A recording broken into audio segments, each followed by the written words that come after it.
She belongs to me, and I'll burn this ranch to the ground before I let you keep her." The rich man said it on the porch, smiling. But the cowboy didn't flinch. Behind him stood a woman who'd stepped off a train 2,000 miles from home. Bruised cheek, split lip. Fear frozen in her eyes, running from the man now come to drag her back. She braced for the cowboy to hand her over for money. Instead, he stepped in front of her and said 6 words that changed everything. "Never again will you hurt. If a promise kept against all odds moves, you subscribe and stay to the very end, and comment which city you're watching from tonight." The train hissed and screamed against its brakes, and Elena Carter pressed her forehead to the window glass because she was afraid that if she let go, her hands would shake hard enough for the other passengers to notice. "Hollow Creek," the conductor called from the front of the car. "Hollow Creek, Arizona, last stop before Tucson." She had counted the stops for 3 days.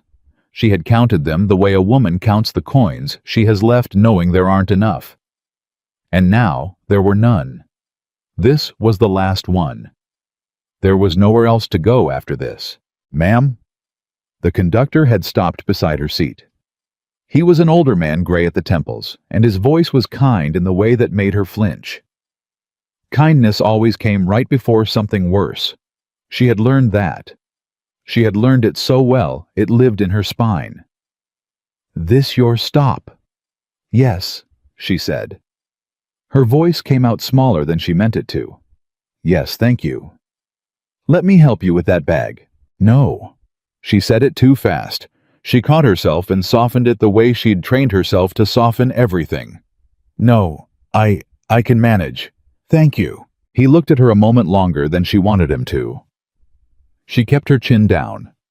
She kept her eyes on the worn leather handle of the single bag that held everything she owned in the world, which was not much, which fit in one bag, which was the sum total of 22 years of a life. A hairbrush, 2 dresses, a Bible she didn't believe in anymore, but couldn't bring herself to leave behind. A photograph of her mother she'd hidden in the lining, because if he had found it, he would have burned it the way he burned everything she loved, just to watch her face when it was gone. But he wasn't here. She reminded herself of that. She said it inside her own head like a prayer. "He is not here. He is 2,000 miles behind you. He does not know where you are." Except that last part wasn't quite true, and some cold animal part of her knew it, and that was the part that would not let her hands stop shaking. "Well," the conductor said, "you take care now." "I will." She waited until the aisle was clear. She always waited. She had learned to move through the world in the spaces between other people quietly, so as not to be seen, because being seen was dangerous, because being noticed was how it started. She stood and her body remembered its bruises before her mind did a dull ache along her ribs when she straightened a tightness in her cheek, when the desert light hit it through the window. She'd told herself the bruises had faded. She'd looked in the little mirror in the train's washroom that morning, and told herself they were almost gone, that a stranger wouldn't see that she could step off this train and be nobody, be new. Be a woman with no history and no marks and no fear. She stepped down onto the platform, and the man waiting for her looked at her face, and she knew instantly that she'd been lying to herself. Because he saw. He saw all of it. She watched it happen, watched his eyes move from her face to her throat, to the careful protective way she held her left arm, and she watched something change in him, something go very still and very quiet, the way the air goes still before a storm rolls down out of the mountains. He was tall. That was the first thing her body registered, and her body registered it with dread, because tall men had taught her what tall men could do. He was broad through the shoulders, in a way that spoke of work, real work, the kind that shaped a body over years. Dark hair under a worn hat, a jaw that hadn't been shaved that morning, and eyes. She made herself look at the eyes, because the eyes were where you learned whether you were safe. She had learned to read eyes, the way sailors learn to read weather, and his eyes were not angry. That confused her. They should have been angry. Men's eyes were always angry when they looked at her because she was disappointing, because she was not enough, because she had done something wrong even when she didn't know what it was. But his eyes weren't angry at her. They were angry at something she could see, the anger burning low, and controlled somewhere behind them. But it wasn't pointed at her. It was pointed past her, at something she couldn't see. "Miss Carter," he said. "Yes." Her mouth was dry. "Elena. Elena Carter. Are you Mr. Brennan?" "Luke," he said. "Luke Brennan." And then he didn't say anything else. He just looked at her, and she waited for it. She braced for it, the words that always came. "What happened to your face? Are you clumsy? Did you fall? What did you do?" The questions that were never really questions, that were accusations wearing the clothes of concern. Instead, he stepped closer, slow, the way a man steps toward a spooked horse, and he lowered his voice so that only she could hear it, and he said, "Who did this to you?" Elena opened her mouth to lie. She had the lie ready. She always had the lie ready. She'd carried it across 2,000 miles, polished it, made it smooth. "I fell. On the train. It was such a long journey, and the car was rocking, and I lost my footing. It was a good lie. It had worked before. It would have worked now. But it didn't come out." She stood on that platform with her one bag and her burned photograph and her 2 dresses, and she looked at this stranger's eyes that were angry at the world instead of at her. And the lie died somewhere in her throat. She couldn't say it.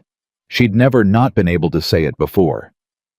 Something about the way he was looking at her, like he already knew. Like the lie would insult them both, made the words dissolve before they reached her tongue.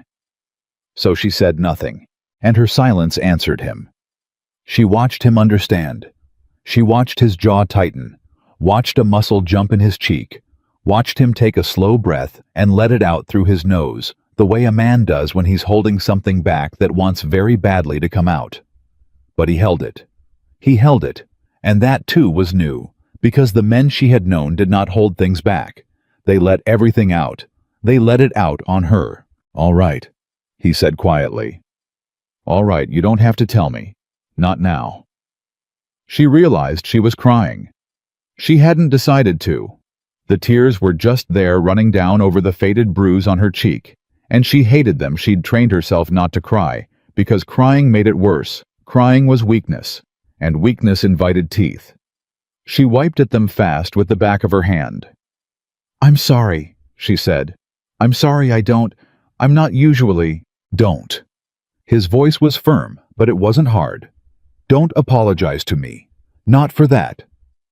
"I traveled a long way," she said, which wasn't what she meant, which was just words to fill the terrible silence, words to make him stop looking at her like that. "I'm tired, that's all. I'm just tired." "I know," he said, and the way he said it, like he understood that tired meant something else. That tired was the word she'd learned to use for the bone-deep exhaustion of surviving. That a woman could be tired in a way that sleep would never fix. The way he said, "I know," nearly broke her open right there on the platform in front of God and the whole town of Hollow Creek. She turned her face away so he wouldn't see. Down the platform, a woman in a yellow bonnet had stopped to watch them, her mouth slightly open, her eyes moving over Elena's face with an interest that Elena knew too well. She'd be talking about it within the hour. "Did you see the girl Luke Brennan brought in? Beat half to death, poor thing? Mail order, I heard. You know what that means." The whispers would start today, and they wouldn't stop. And Elena felt the old shame crawl up her neck. The shame of being seen, of being known, of being a thing that people talked about. Luke saw the woman too. He turned slightly, putting his own body between Elena and the staring woman in the yellow bonnet, and it was such a small thing, such a small and simple thing, that Elena almost didn't understand what he'd done. He'd blocked their view of her. He'd made himself a wall. Nobody had ever made themselves a wall for her before. She had always been the one standing in front of things, absorbing them. "Come on," he said. "Wagons this way. Let's get you out of the sun." She followed him. What else was she going to do? She'd come here to marry him. That was the arrangement. She'd answered his advertisement in a paper her neighbor had left behind. Rancher, honest and hard-working. Seeks a wife of good character, must be willing to work and to build a life. And she'd written back with trembling hands from a place she couldn't stay in one more week, and he'd sent money for the train, and now here she was, and the arrangement was that she would marry him. She braced herself for it. She'd made her peace with it on the train. It couldn't be worse than what she'd left. That was the calculation she'd made cold and clear. Whatever this man is, whatever he does, it cannot be worse than what I already survived. And at least it will be new. At least the fear will have a different shape. She'd married the last one thinking he was her escape too. She knew better now than to expect kindness. She expected only that this cage would be unfamiliar, and unfamiliar was almost as good as safe. The wagon was old, but well kept. He set her bag in the back, gentle with it, like he understood it was all she had, and then he offered his hand to help her up. She looked at the hand. She didn't take it. She couldn't. Her body wouldn't let her. She stood there staring at his open palm, and she saw a flash of the last hand that had reached for her, and her stomach turned over, and she couldn't make herself put her hand in his. Luke didn't get angry.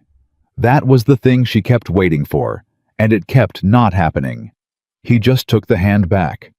Slow, unhurried, no expression of hurt or offense crossing his face. He stepped back to give her room. "Take your time," he said. "I've got nowhere to be." She climbed up on her own. It hurt her ribs to do it, and she couldn't quite hide the wince, and she saw him see the wince, and she saw him decide not to say anything about it, and something in that decision, the mercy of it, the tact of it, made her throat go tight all over again. He came around and climbed up beside her, and clicked his tongue, and the horses started forward, and Hollow Creek began to move past them. For a long time, neither of them spoke. Elena kept her eyes forward. She kept her hands folded in her lap. She was cataloging him the way she always cataloged a man the size of his hands. The tightness in his shoulders, the tone of his voice, the little signs that told you when the weather was about to turn. But she couldn't find any of the signs. He drove easy. His hands were relaxed on the reins. His shoulders were down.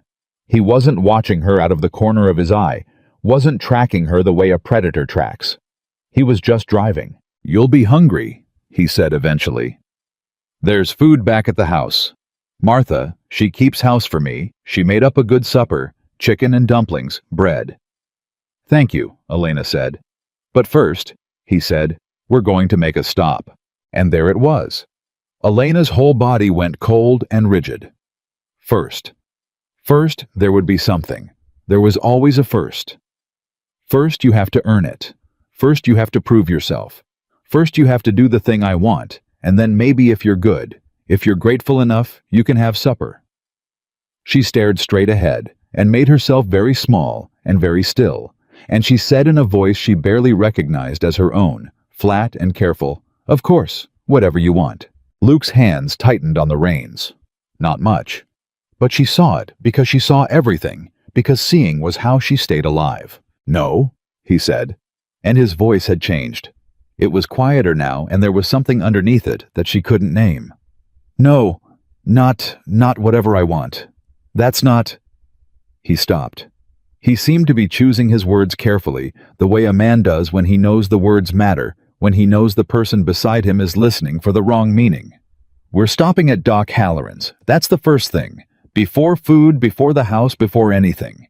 You're going to see the doctor and let him look at you properly." Elena turned her head to look at him for the first time since the platform. "Why?" she said. The question seemed to catch him off guard. "Why? Why would you—" "I'm not sick. I'm fine. It's just bruises. They're already fading. They don't even hurt anymore." The lies came easier now, out of habit, out of the deep instinct to minimize, to make herself less of a problem, less of a burden, less of a thing that required care. "You don't need to spend money on a doctor for me. I'll be fine by morning." Luke slowed the wagon. He didn't stop it, but he slowed it, and he turned to look at her, and she made herself hold his gaze, even though everything in her wanted to look away. "When's the last time," he said slowly, "somebody spent money on you? For you just to make you feel better?" Elena didn't answer. She couldn't, because the answer was that she couldn't remember, because the answer was maybe never. Because the men in her life had spent money on her the way you spend money on a horse to keep the animal working, to fix the animal when it broke, but never simply to ease its suffering, never simply because it was suffering, and that mattered. She looked away, out at the desert, at the long red land rolling out toward the mountains. "You don't owe me anything," Luke said.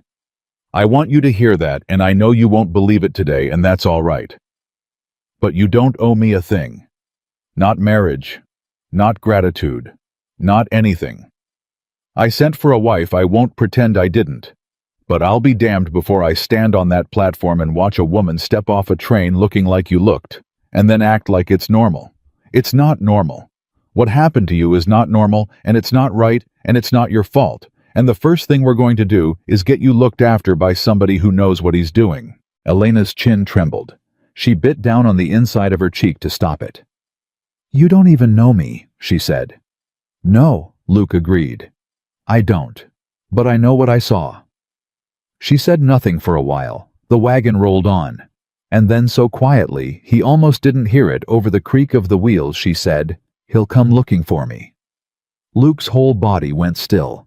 He kept the horses moving, but everything else about him went still focused sharp. "Who will?" he said. But Elena had already said too much. She could feel the panic rising. The old panic. The "you've talked too much, now you've told us secrets get you hurt." She shook her head. She pressed her lips together. She folded her hands tighter in her lap. "Nobody," she said. "It doesn't matter. Forget I said it." Luke didn't push. He filed it away. She could see him filing it away, could see it in the set of his jaw, but he didn't push. And they rode the rest of the way into town in a silence that was for the first time in Elena's memory. Not a silence she had to survive. It was just quiet. Two people in a wagon being quiet together under a big empty sky. Doc Halloran's was a narrow wooden building at the end of the main street, and the doctor himself was a small round man with spectacles and a white beard and the general appearance of somebody's cheerful grandfather. He took one look at Elena, and his cheerful expression didn't change on the surface. But Elena saw his eyes do the thing Luke's eyes had done, the quick professional cataloging the seeing, and she braced for the questions. "Come on back, young lady," Doc Halloran said. "Luke, you wait out here." "I'll wait right here," Luke said, and he settled into a chair by the door with the immovable patience of a man who has decided he is not going anywhere. In the back room, the doctor had her sit on the edge of a table, and he looked at her face, and he had her follow his finger with her eyes, and he pressed gently along her cheekbone, and then he said in a voice that was very careful and very kind, "How long ago?" "The face," Elena said. "About 2 weeks, maybe a little less." "And the ribs? You've been holding your left side since you walked in." Elena hesitated, and then because she was tired, because she was so tired, because there was something about the small round doctor and his spectacles that made her not want to lie, she said, "Those are older. 3 weeks, maybe 4. Doc Halloran nodded slowly. "Can I look? I won't hurt you. And you tell me the second you want me to stop." And that "you tell me the second you want me to stop" was another sentence nobody had ever said to her. Her whole life the stopping had never been up to her. She nodded and she let him look, and when he pressed carefully along her ribs and found the place where 2 of them had cracked and not quite healed straight, she gasped, and he stopped immediately, just like he said he would. "Okay," he said gently. "Okay, I've got what I need. You can sit up." He stepped back and took off his spectacles and cleaned them on his shirt, which she would later understand was what he did when he needed a moment to master himself. "Miss Carter," he said, "I've been a doctor 31 years. I've set bones and pulled teeth and delivered more babies than I can count, and I've seen a lot of things. And I'm going to tell you something, and I want you to really hear me, because I don't think anybody's told you." He put his spectacles back on. "This was done to you on purpose, by a person, more than once. And there is not one single thing about you, not one that made you deserve it." Elena stared at the floor. The tears were coming again, and she was so ashamed of them. "You don't know that," she whispered. "You don't know what I did. You don't know how I am. I make people angry. I don't mean to, but I do. I always have, ever since I was small. There's something about me that makes people—" "No," Doc Halloran said. It wasn't loud, but it was absolute, and it cut her off cleaner than a shout ever could. No, that's a lie somebody put inside you. It's not yours. You can set it down. Elena put her face in her hands and she wept, and the small round doctor stood beside her and put one steady hand on her shoulder and let her, and did not tell her to stop, and did not tell her she was making too much noise, and did not tell her she was being dramatic. And when it was over, he handed her a clean handkerchief and pretended not to have seen, which was its own kind of mercy. When she came out to the front room, her eyes read the handkerchief balled in her fist. Luke stood up from his chair. He looked at the doctor. Well, she's got 2 cracked ribs on the left side that are knitting up, and they'll be sore a good while yet. So no heavy lifting, no hard riding. The face is bruising, it'll fade. There's an old sprain in that left wrist that never got looked at proper. She's underweight, and she's not been sleeping. Doc Halloran said all of it plainly matter-of-fact, the way a man reads a list. What she needs is rest, food, and quiet, and she needs... He paused and looked at Luke over the top of his spectacles. To be somewhere she feels safe. That last one's the medicine that matters most, and it's the one I can't write on a slip of paper. She'll be safe, Luke said. And he didn't say it like a promise you make to sound good. He said it like a fact. Like he was reporting the weather. Like the sun would rise and the safety would hold, and both of those things were simply true. Elena looked at him, and she wanted more than she had wanted anything in a long time to believe him. And she didn't. She'd believed a man's "you'll be safe" before. That was how she'd ended up with cracked ribs. She'd learned that "you'll be safe" was a door that locked behind you. But she was too tired to argue. So she said nothing, and she followed him back out to the wagon. And this time, when he offered his hand, she looked at it for a long moment. And then she put her hand in his. Just barely. Just her fingertips resting on his palm, and let him steady her up onto the seat. It cost her something to do it. He seemed to understand that it cost her something. He didn't remark on it. He just closed his hand gently, carefully around her fingertips for the half-second she needed the support, and then let go the instant she was seated, and stepped back and gave her all the room in the world. They rode out toward the ranch as the sun started down. That advertisement, Elena said after a while. She surprised herself by speaking. You said you were seeking a wife of good character, willing to work and to build a life. I did. I want you to know I can work, she said. It came out in a rush, urgent, because this was the thing she understood. This was how she had survived. This was the currency she knew how to pay in. I know I don't look like much right now, but I'm strong. I can cook and I can clean and I can sew. I'm a good seamstress.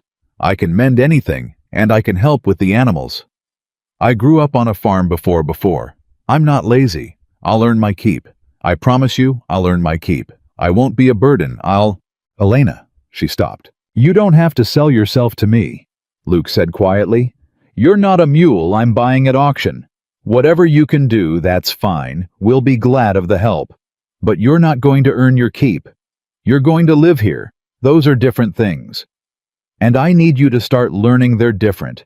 Because as long as you think every meal has to be earned and every kindness has to be paid back, you're going to keep flinching every time I hand you a plate. And I'm going to be handing you a lot of plates. Elena stared at him. Why are you being like this? She said. And it came out almost angry, almost accusing, because she couldn't make it fit. She couldn't make him fit any pattern she knew, and a thing that doesn't fit a pattern is frightening. Men aren't. You're not. This isn't how it works. There's always a price. There's always something you want. Just tell me what it is, please. Just tell me now. Tell me the price so I can stop waiting for it. I can't stand waiting for it. Just tell me what you're going to want from me. The wagon slowed. Luke pulled the horses to a stop right there on the open road with the mountains going purple in the failing light, and he turned to face her fully. I'll tell you exactly what I want from you, he said. And Elena held her breath and closed her eyes and waited for it, and it was almost a relief finally to be about to hear the real thing, the true thing, the price. I want you to eat 3 meals a day, until you're not so thin it scares me, Luke said. I want you to sleep through the night. I want you to heal up those ribs. And someday, not soon, I'm not fool enough to think soon, But someday I want you to be able to walk across a room while I'm standing in it, and not go tight in your shoulders. That's it. That's the whole price. That's everything I want from you." Elena opened her eyes. "That's not a price," she said. Her voice broke on it. Those are things you want from me. That's not a price." "No," Luke agreed. "I don't guess it is." She started to cry again, and she was so sick of crying, she'd cried more today than she had in years. She'd spent years not crying, because crying was dangerous, and now she couldn't seem to stop. And Luke reached back into the wagon bed and pulled out an old wool blanket and set it on the seat between them close to her, but not touching her, within her reach, but not imposed. "In case you get cold," he said. "It gets cold out here at night faster than you'd think." And he clicked to the horses, and they started forward again, and Elena pulled the blanket around her shoulders, and it smelled like hay and horses and wood smoke, like a real place, like a place where people actually lived, and she cried into it quietly the rest of the way to the ranch, and Luke let her, and didn't say a word, and drove them home under the first stars. The ranch house was low and long and lamplit, and there was a woman standing on the porch with her hands on her hips, and Elena's stomach clenched at the sight of another person, until the woman came down the steps, and Elena saw her face. "Well, thank the Lord," the woman said. "I was starting to think you'd both fallen in a ditch. Supper's been keeping warm an hour." And then her eyes found Elena, and found the bruise on her cheek, and the woman went very quiet and very still. But it was a different kind of still than the men's had been. It was a grandmother's stillness. It was the stillness of a woman who has seen this exact thing before more than once, and has strong feelings about the people who cause it. "This is Elena," Luke said, coming around to help with her bag. "Elena, this is Martha. She runs this place. Don't let me fool you into thinking I do. You must be worn to the bone, honey," Martha said, and she came forward, and Elena tensed, and Martha saw her tense, and stopped, and made no move to touch her. "That's all right. That's all right. You take your time with me. I'm not going anywhere. There's chicken and dumplings, and there's fresh bread, and there's a room made up for you with clean sheets, and nobody in this house is going to ask you a single question you don't feel like answering. Isn't that right, Luke?" "That's right," Luca said. "A room," Elena repeated. And she couldn't help it. She couldn't stop herself. The words came out before she could stop them. "For me, just my own room." Something passed over Martha's face. She glanced at Luke. And then she looked back at Elena, and her voice was very gentle. "Your own room, honey, with a door. And the door's got a bolt on the inside, and you can throw that bolt every night if you want to, and there's not a soul in this house will ever have a thing to say about it. You lock that door, and you sleep as late as you please." Elena stood in the yard of a stranger's ranch 2,000 miles from everything she'd fled, holding a borrowed blanket that smelled like wood smoke, and she understood slowly, the way you understand something too big to take in all at once, that these people were going to give her a room with a lock on the inside. A lock she controlled, a door she could close against the world. She hadn't known how badly she needed it until it was offered, and the wanting of it was so sharp it felt like grief. "Thank you," she whispered. It was all she had. "Come eat," Martha said. "You can thank me by cleaning your plate." They went inside. The house was warm, and it smelled like real food, and the table was set for three, like she was a person, like she was expected, like she belonged there. Elena sat down where Martha showed her, and a bowl was set in front of her, full and steaming, and she stared at it, and she waited out of habit, out of the deep animal habit of waiting to be given permission, waiting to be told she could. Luke sat down across from her. Martha sat at the end, and neither of them touched their food. They were waiting for her. Elena looked up confused, and Luke tipped his head toward her bowl. "Go on," he said gently. "You first. You're the guest." She picked up her spoon. Her hand was shaking, and the shaking embarrassed her, and she gripped the spoon harder to still it. She took a bite. It was hot and rich and good, better than anything she'd eaten in longer than she could remember, and something in her chest cracked open at the simple animal comfort of it, warm food and a warm room, and two people at a table waiting for her to eat first. And that was when the knock came at the door. 3 hard, flat, deliberate knocks. Not a neighbor's friendly knock. Not Martha's easy familiarity. 3 knocks with something underneath them. Something Elena felt in her body before her mind caught up and the spoon stopped halfway to her mouth and the warm room went cold and every muscle she had went rigid and ready. Martha frowned and started to rise. Now who in the world at this hour? No. Elena's voice came out strange, small and flat and far away. She had gone somewhere else, somewhere behind her own eyes. Don't open it. Luke was already standing. He was watching her face, not the door, and whatever he saw there made his own expression harden into something Elena hadn't seen from him yet. Not the quiet anger from the platform, but something colder, something set, something that had made a decision. "Elena," he said, and his voice was very calm and very level. The voice you use when you don't want the horse to bolt. "Look at me. Do you know who that is?" And Elena, staring at the door, her spoon fallen from her fingers, her whole body remembering every locked door and every night she'd spent on the wrong side of one, heard herself answer in a whisper that didn't sound like hers at all. "He said he'd find me," she said. I told you he'd come looking." The knock came again, harder. And a man's voice came through the door, smooth and pleasant, an utterly bone-deeply familiar a voice that reached across 2,000 miles and closed around Elena's throat like a hand. "Elena," the voice called, warm as summer, gentle as a lie. "Elena, sweetheart, I know you're in there. Come on now. Open the door. I've come an awful long way to take you home." The voice slid through the door like oil under a stone, and Elena's hand went to her throat without her telling it to. "He's using my name," she whispered. He only uses my name like that when other people are watching, when he wants to look kind." "Then he's putting on a show," Luke said. "For who? For anyone. For everyone. That's what he does. He makes himself the good man in the room, and he makes me the crazy one." Her voice was climbing now, thin and fast. "Luke, please, you have to listen to me. Whatever he says, he's going to sound reasonable. He always sounds reasonable. That's how please don't believe him. Please." "Elena." Luke crouched down beside her chair so his face was level with hers, and he kept his hands where she could see them. "I need you to hear me say this once, and then I need you to try to hold on to it. I am not going to believe him over you. I don't care what he says. I don't care how reasonable he sounds. You understand me? Whatever comes through that door, I already know which side I'm standing on, and it's yours." "You don't even know me," Elena said, and it was the 3rd time she'd said it, and this time it came out cracked down the middle. "I know enough." The knock came a 3rd time, and now there was iron under the smoothness. "Elena, darling, I can hear you in there. Don't be difficult.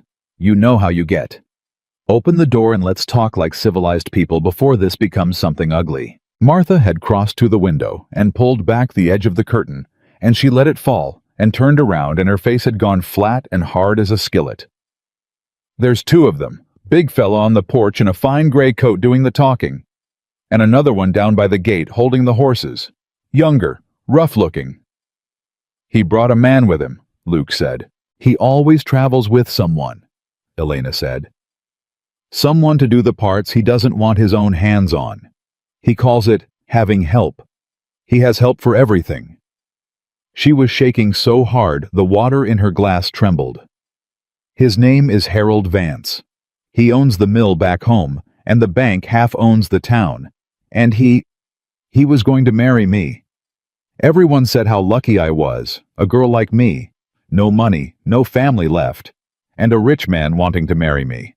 Was going to," Luke repeated, catching the words. "You ran before the wedding." 3 days before." Elena laughed, and it was a terrible sound with no humor in it anywhere. 3 days. My dress was already hanging in the closet, and I climbed out a window at 4 in the morning with one bag because I finally understood that if I let him put a ring on my finger, I was never going to get away from him alive. The bruises you saw, those are what he does to the woman he loves, Luke. That's courtship. I couldn't stay to find out what marriage was. Something moved in Luke's jaw, a slow grinding, and when he stood up, his knees popped, and his whole body had a stillness to it that was worse than any shout. "Martha," he said quietly, "go on back to the kitchen. Take Elena with you. I'm not leaving you to—" "Kitchen, Martha." He didn't raise his voice. He didn't have to. "There's a shotgun over the door back there. You know where it is. You keep it in your hands, and you keep Elena behind you, and you don't come out unless I call for you. Can you do that for me?" Martha looked at him a long moment, and something passed between the two of them, some understanding built over years that Elena couldn't read. Then Martha nodded once and put her arm around Elena's shoulders, gentle asking, not grabbing, and Elena let herself be moved. "Come on, honey," Martha murmured. "Come on with me. He'll hurt you," Elena said to Luke, twisting back. "You don't understand what he is.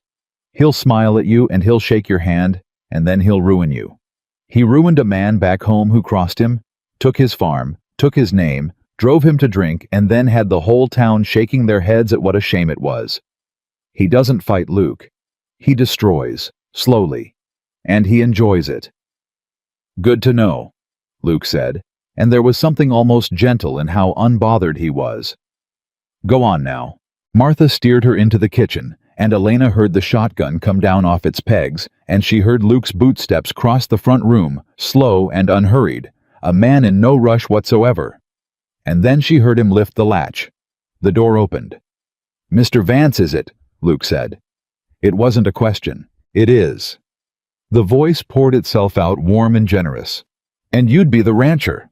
Brennan. I've heard the name. You've got a fine spread here, Mr. Brennan. I passed a good deal of it on my way in. A man works hard for a place like this." "He does." "May I come in? It's been a long ride and there's a chill coming on." "You can say what you came to say from where you're standing." A pause. Elena, pressed against the kitchen doorframe with Martha's arm barring her from going further, could picture exactly the expression that would be crossing Harold's face right now. The flicker of displeasure quickly buried the recalibration. He didn't like being managed. He liked to be the one who managed. "Of course," Harold said, warm again. "Of course. I'll come right to it then, man to man. I've come for my fiancée. Elena, I believe she's inside your home. You believe wrong. There's no fiancé here. Now, Mr. Brennan." A soft chuckle, indulgent, almost fond. "I understand she may have told you a story. She tells stories, my Elena. It's part of her affliction, God love her. She gets these ideas. She's a sweet girl, but she's not, how shall I put it, she's not entirely well. Up here." Elena knew he was tapping his own temple. She'd seen him do it 100 times to 100 people, and watched their faces soften with pity for him, poor patient man saddled with a broken girl. "She runs off. She's run off before. And she says things about me, terrible things, and folks who don't know her, they believe her because who wouldn't believe a frightened young woman? It's a testament to her cleverness, really. But those of us who love her, we know she needs care. Proper care. Not to be running loose across the territory answering advertisements from strangers." Elena's stomach turned over. There it was. The whole machine of it assembled in 30 seconds on a stranger's porch. She wasn't a woman who'd escaped. She was a poor, sick girl who'd wandered off. And every mark on her body wasn't evidence against him, it was more proof of how much she needed taking care of. She waited for Luke to hesitate. She'd watched a dozen good people hesitate, right at this moment. Watched the doubt seep into their eyes, watched them start to wonder. Luke didn't hesitate. "That's a real polished speech," he said. "You practiced that on the train." The silence that followed was long enough that Elena held her breath through the whole of it. "I beg your pardon?" Harold said. "You should. It's a good speech. You've clearly given it before. She tells stories. She's not well, those of us who love her." Luke's voice was flat and easy, and somehow that was more frightening than anger. "Here's the trouble with it, Mr. Vance. I've been ranching cattle a long time, and there's one thing you learn early watching animals. You learn to tell the difference between a beast that's flighty by nature and a beast that's been made afraid. They don't look the same. A skittish colt, it startles at everything, all directions, no rhyme to it. But an animal that's been beaten, it doesn't fear everything. It fears one thing. And when that one thing comes near, it goes still and small, and it stops breathing. I watched a woman do exactly that not 1 hour ago when she heard 3 knocks at a door. She didn't get flighty. She went still. She knew who it was before she heard your voice. So you can keep your speech, because I've already read the only testimony that matters, and it was written all over her when your knock landed. Elena's hand had come up to cover her mouth. Beside her, Martha was gripping the shotgun and muttering something under her breath that might have been a prayer and might have been a curse. "He believes me," Elena breathed. "Martha, he believes me." "Course he does," Martha whispered back. "Any man with eyes and half a soul would. You just never met one before." On the porch, Harold's voice had lost some of its silk. "You're making a serious mistake, Brennan. You're interfering in a family matter you don't understand on the word of a hysterical woman who... She's not my family, no, that's true." A pause. "But she's under my roof. And in my experience, a man who shows up after dark with hired muscle to collect a woman who ran 2,000 miles to get away from him isn't a fiancé. He's a debt collector. And she's not a debt. She is my property." Harold's voice cracked out and then stopped dead mid-word. And in the ringing silence after it, Elena felt the whole world tip. Because he'd said it. He'd actually said it. The word he never said in front of others. The word that lived only in the private dark of locked rooms. He'd said it out loud on a stranger's porch because Luke had gotten under his skin, because Luke had refused to play the part, and Harold Vance was a man who could not bear to be refused. "There it is," Luke said softly. "There's the truth of it. Say it again, Vance. Say it a little louder. Martha, you catch that?" "Every word," Martha called out clear as a bell from the kitchen, and Elena heard Harold's man down by the gate shift his weight. "You think a witness matters," Harold said, and now the warmth was entirely gone, and what was left underneath was the thing Elena knew, the real thing, cold and precise. "You think this is about what's true. You have no idea what I am, Brennan. I own men like you. I own the paper on half the ranches in a county 3 times the size of this one. I will bury you. I will find every note you owe, and buy it, and call it due. I will find the bank that holds your mortgage, and I will own that bank by Christmas. I will make it so that every cattle buyer between here and Kansas City suddenly finds a reason not to do business with you. You will lose this fine spread you worked so hard for, and you will lose it slow, and the last thing you'll understand before it's gone is that you lost all of it, everything over a used-up girl who isn't worth the boots on your feet." Elena flinched at every word like it was a blow. Used up, not worth. Everything you have over her. This was the part she couldn't survive. Not the fists, she'd survived the fists. This. The math of it. The moment a good person did the sum and realized she cost too much, that she was a bad bargain, that keeping her meant losing everything, and made the only sensible choice. She was already stepping back. Already deciding. She could go out the kitchen door. She could go to him and stop this before Luke lost his ranch over her. It was what she deserved, and it was the only way to keep this man who'd shown her a locked door and a warm bowl from being destroyed on her account. "Martha," she whispered, "the back door." Martha's arm shot out and pinned her against the wall. "Don't you dare!" the old woman hissed. "Don't you dare! You go out that door and you break that man's heart. You listen to him first. You listen to what he says." And out on the porch, Luke Brennan laughed. It was a real laugh, low and genuine, and it stopped Harold Vance cold. "You're going to take my ranch," Luke said. "That's the threat. Christmas, you said. The bank, the notes, the cattle buyers, the whole slow burn of it." He seemed almost to be enjoying himself. "Mr. Vance, I'm going to tell you something, and I want you to really hear it, because I don't think a man like you has heard it much. I don't care. You will care when. I built this place with my own 2 hands from nothing. My daddy left me 40 acres of rock and I made it into what you rode past tonight. And you know what I learned doing it? I learned that a man who won't lose anything can't be beaten because there's no leverage on him. You can take the ranch. Take it. I'll go build another one. I've done it once, I'm not scared of a second time. But here's what you cannot do, Vance, not with all your paper and all your banks and all your hired hands. You cannot make me hand you that woman. There is no price for that. There's no note you can buy that comes due on my conscience. So you can spend your whole fortune ruining me, and at the end of it, you'll be poorer, and I'll be poorer, and she will still not be yours. That's the only deal on the table. You want to pay everything you've got for nothing? Be my guest. Elena slid down the kitchen wall until she was sitting on the floor because her legs would not hold her. No one had ever chosen her over anything. Not over comfort, not over money, not over a moment's convenience.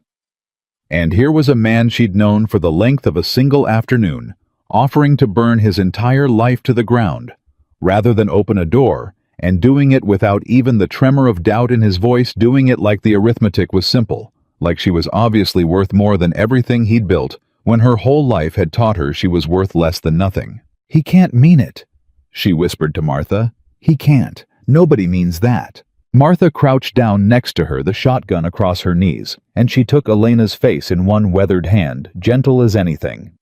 "Honey, I have known that man 11 years. I buried his mama, and I nursed him through a fever that should have killed him, and I have never once heard him say a thing he didn't mean. If he says there's no price, there's no price. You'd best start getting used to it because that's the man you came all this way to meet." Out front, Harold had gone quiet. And Elena knew that quiet. That quiet was the most dangerous thing about him. The shouting was almost safe. The shouting meant he'd lost his grip. It was the quiet, the calm, the smooth reassembly of himself that came right before he did something you'd pay for. "You're a romantic," Harold said finally, and he'd found his warmth again, dusted it off, put it back on like a coat. "I can respect a romantic. Foolish, but I respect it. Tell you what, Brennan, I can see you're a man of principle, and I'd hate for principle to cost you everything you've built. So let me make you a different offer. A gentleman's offer." A pause. "I'll pay you." "For what?" "For the trouble. She cost you a train fare, I imagine, and some doctor's fees, and the disappointment of expecting a wife and getting a well. A complication. $500. Cash. Tonight. You keep the money, you keep the ranch, you keep your fine principles entirely intact, and I simply take home what's mine. Nobody's harmed. Nobody's ruined. You come out $500 richer for a woman you've known half a day. That's not losing, Brennan. That's the best deal you'll ever be offered. A man would be a fool to turn it down." And this, Elena realized with a fresh spasm of horror, this was worse than the threat. Because the threat asked Luke to sacrifice. This asked him to profit. This was designed for exactly the kind of decent, practical man Luke was. Here's a way to be paid handsomely, and tell yourself it was reasonable. Tell yourself she'd only have run off again anyway. Tell yourself. $500 was $500, and you couldn't save every stray that stepped off a train. Elena had seen $500 turn saints into strangers. She'd seen less than that do it. She pulled herself up off the floor, because if he was going to take the money, and he might, he'd be a fool not to. Any sensible man, would she wanted to be standing when it happened. She'd learned long ago that things hurt less if you were already on your feet to receive them. "Elena, no," Martha whispered. But Elena had already stepped into the doorway of the front room into Luke's line of sight, and Luke saw her there and understood in an instant why she'd come out. Understood that she'd come out to watch him say yes, because she was so certain he would. He held her eyes for a moment, and then he turned back to the man on his porch. $500, Luke said. Cash. Tonight. That's a lot of money. It is. It's a small fortune for a struggling rancher. I'm being more than fair. You are, Luke agreed. More than fair. So let me make sure I've got the shape of it.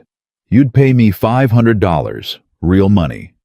Money I could use, money that'd fix a lot of fence and buy a lot of feed to hand you a woman you just called a hysteric and a liar and not worth the boots on my feet.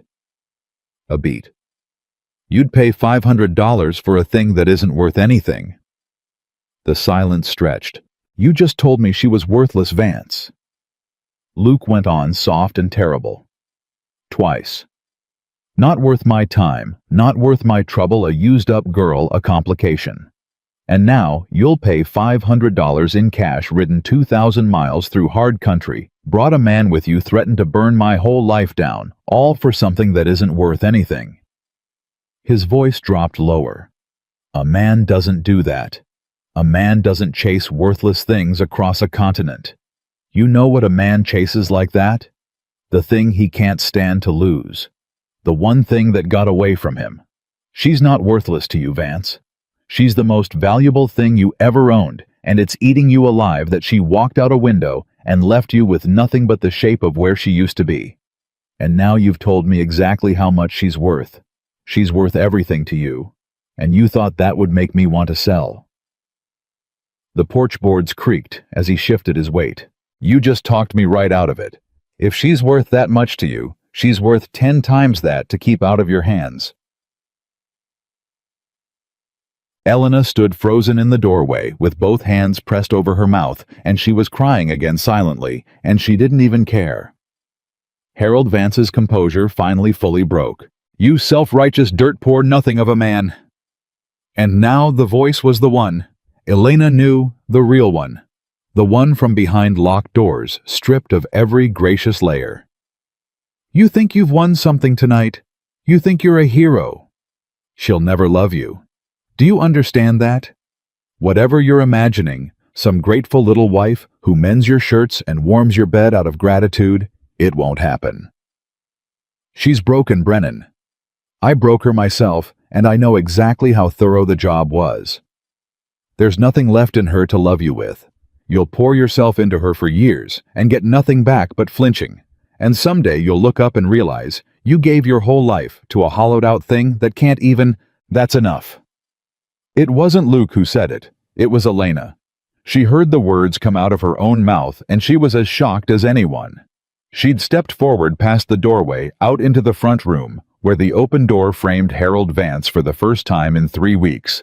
That handsome, well-fed face, that gray coat, that smile now curdled into something ugly, and the sight of him hit her like cold water, and she waited for the terror to take her legs out from under her. It didn't come.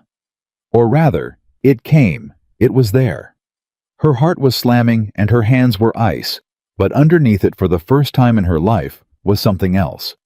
Something Luke had put there in the space of an afternoon. Something Martha had put there. Something the locked door she controlled, and the bowl of food she ate first had built without her noticing. A small, hard, brand new thing. And it was standing up. Elena, Harold said, and the warmth flooded back so fast it was obscene. Sweetheart, there you are. Come here to me now. Come away from these people. You know you don't belong here playing house with a cattleman. Come home. You said I was broken, Elena said. Her voice shook. She let it shake. She'd spent her whole life trying to keep it from shaking, and she was done. You said there's nothing left in me, that you did the job thorough. I was angry. This man provoked me. I didn't mean, you meant it. She took another step. Luke had gone very still beside the door, giving her room, watching her the way you watch someone walk across ice, ready to move, but letting her find her own footing. You always mean it. You just take it back after, and then you make me say I imagined it. For 3 years you told me I imagined it. Every bruise, every night, you told me it was in my head, that I was sick, that I made you do it, that a better woman wouldn't have made you so angry. Her voice broke and she kept going anyway. And I believed you. I believed you for 3 years. I climbed out that window still half believing you, thinking maybe I really was the crazy one. Maybe I really did deserve it. She was at the threshold now, close enough to see the flicker of alarm behind his eyes, because Harold Vance was a man who needed his victim to stay a victim, and she was not staying. But I've been here half a day. Half a day, Harold, and a man I never met before today looked at my face for 2 seconds and knew. He knew what took me 3 years to let myself believe. So it can't have been that hard to see. It can't have been in my head. If a stranger could see it in 2 seconds across a train platform, then it was real, and you knew it was real, and every single time you told me it wasn't, you were lying to my face to keep me from running. Elena, you want to know if I'm broken? She was crying and her voice was strong, and both of those things were true at once, and that was the miracle of it. Maybe I am. Maybe you did break something. But you know what you didn't do? Harold, you didn't get to keep the pieces. I took them. I put them in one bag, and I climbed out a window, and I took every broken piece of me 2,000 miles away from you, and they're mine. And I would rather be broken and free, and standing in this doorway than whole in yours, because whole in yours was never real anyway. It was just quiet. It was just the quiet before the next time. For a moment, one moment, Harold Vance had nothing to say. And Elena watched the thing she'd never once seen in 3 years. Cross his face. He was afraid. Not of Luke. Not of the shotgun. Of her. Of a woman who'd found the floor of herself and was standing on it. And then because he was who he was. Because a man like that could not lose without making someone pay, the fear hardened into something worse. "Douglas," Harold called out. Not turning his head, his eyes still locked on Elena. "Come up here." Down at the gate, the rough man let go of the horses and started up toward the porch. "I gave you the reasonable options, Brennan," Harold said. "I offered you money. I offered you your ranch. You chose to be difficult." He reached inside his fine gray coat. "So we'll do it the way I do things when reasonable men decline to be reasonable." Elena's blood turned to ice because she knew what he kept in that inside pocket. She'd seen it, a small pearl-handled pistol.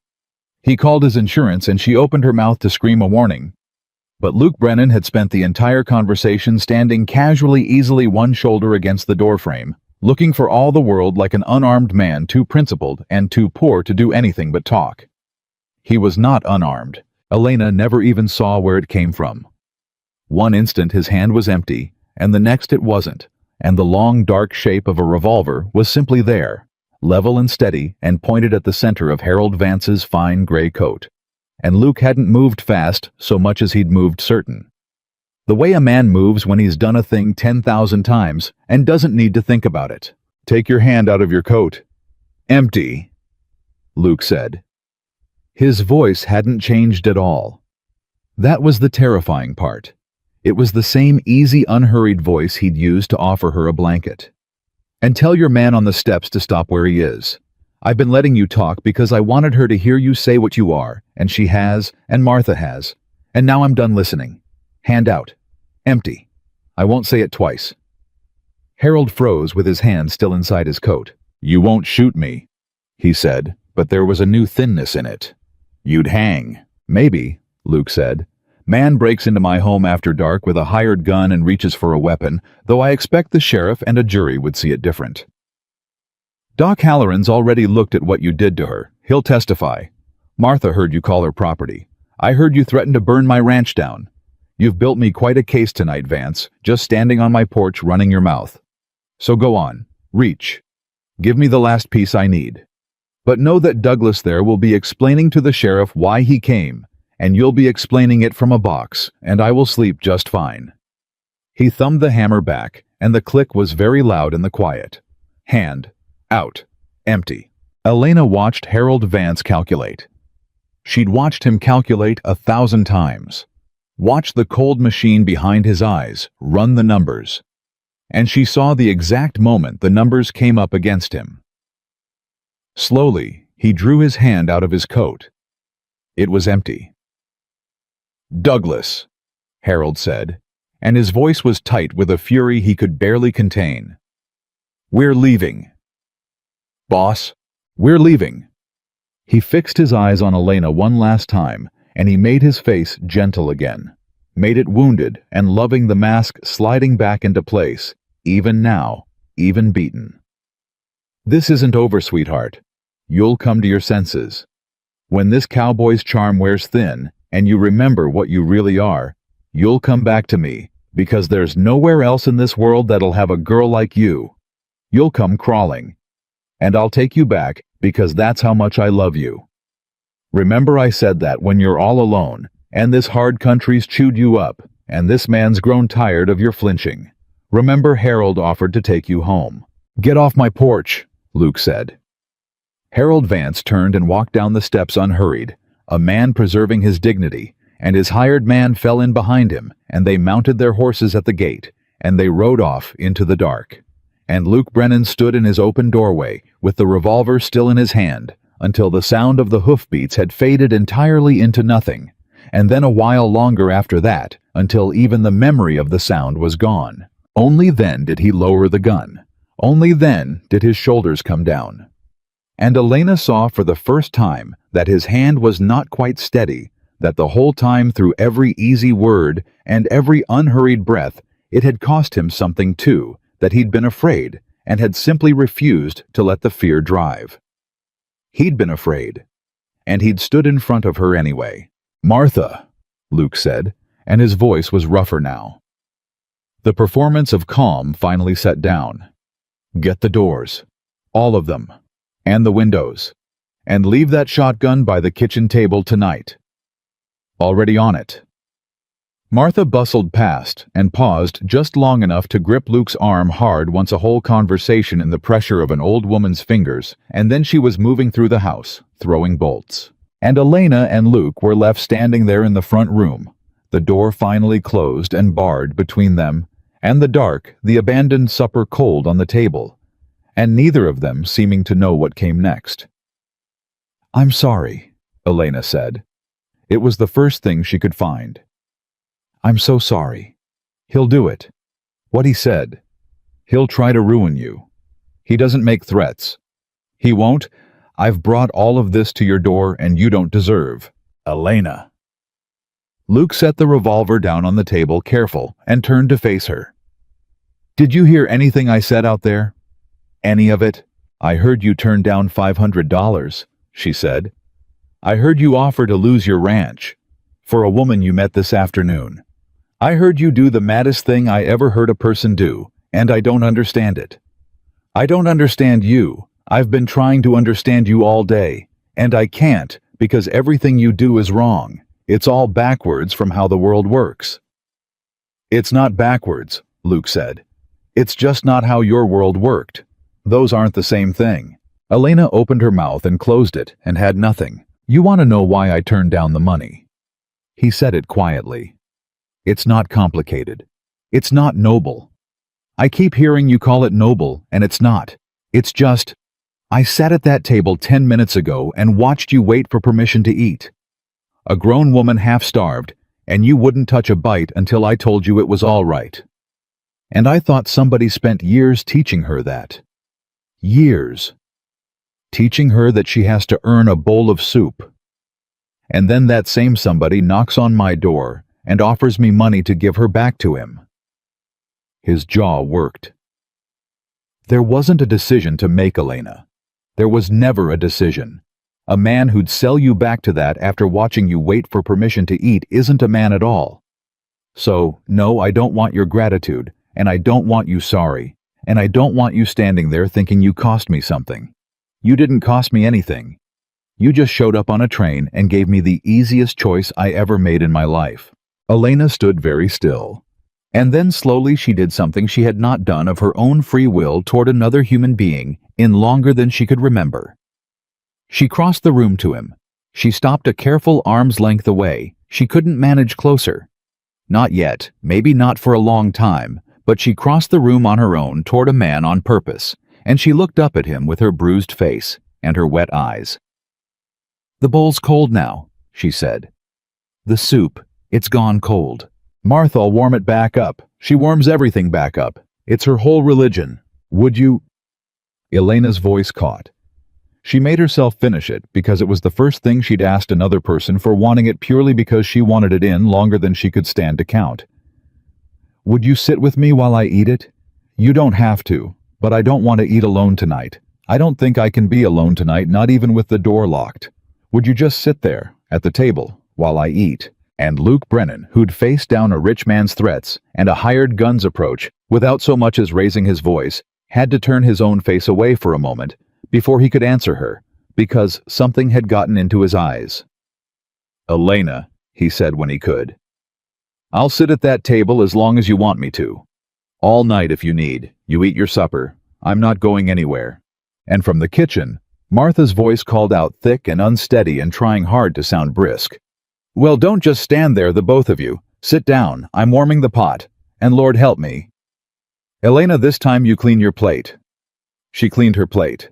It was the first thing she'd finished in weeks, and when the bowl was empty, Martha refilled it without asking, and Elena ate that too, and Luke sat across from her the whole time, exactly as he'd promised. Saying almost nothing, just being there, a steady presence at the far end of the table, close enough to matter, and far enough not to crowd. When she finally couldn't eat another bite, Martha showed her to the room at the end of the hall, and Elena stood in the doorway and looked at the narrow bed with its clean white sheets and the small iron bolt on the inside of the door, and she couldn't speak. "You throw that bolt, honey," Martha said gently. "Throw it, and don't feel one bit of guilt about it. Some nights a locked door is the only medicine that works." Elena threw the bolt, and then she stood with her back against the door and slid down it to the floor, and she cried until she had nothing left. Quietly, the way she'd taught herself, and then for the first time in longer than she could remember, she slept. Not the thin, listening half-sleep she'd learned to survive on one ear, always open. She slept the way the dead sleep. She slept 9 hours, and no one woke her.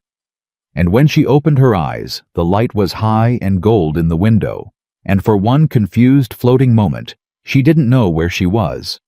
And then she remembered, and the remembering didn't bring fear. It brought something she had no word for. It took her a while to place it. It was safety. She'd forgotten what it felt like from the inside. The days that followed were the strangest of Elena's life, because nothing happened in them. That was the strangeness. Nothing happened.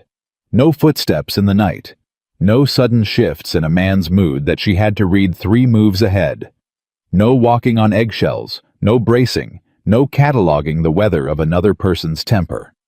Just mornings that started slow, and Martha's coffee, and the smell of bread and work.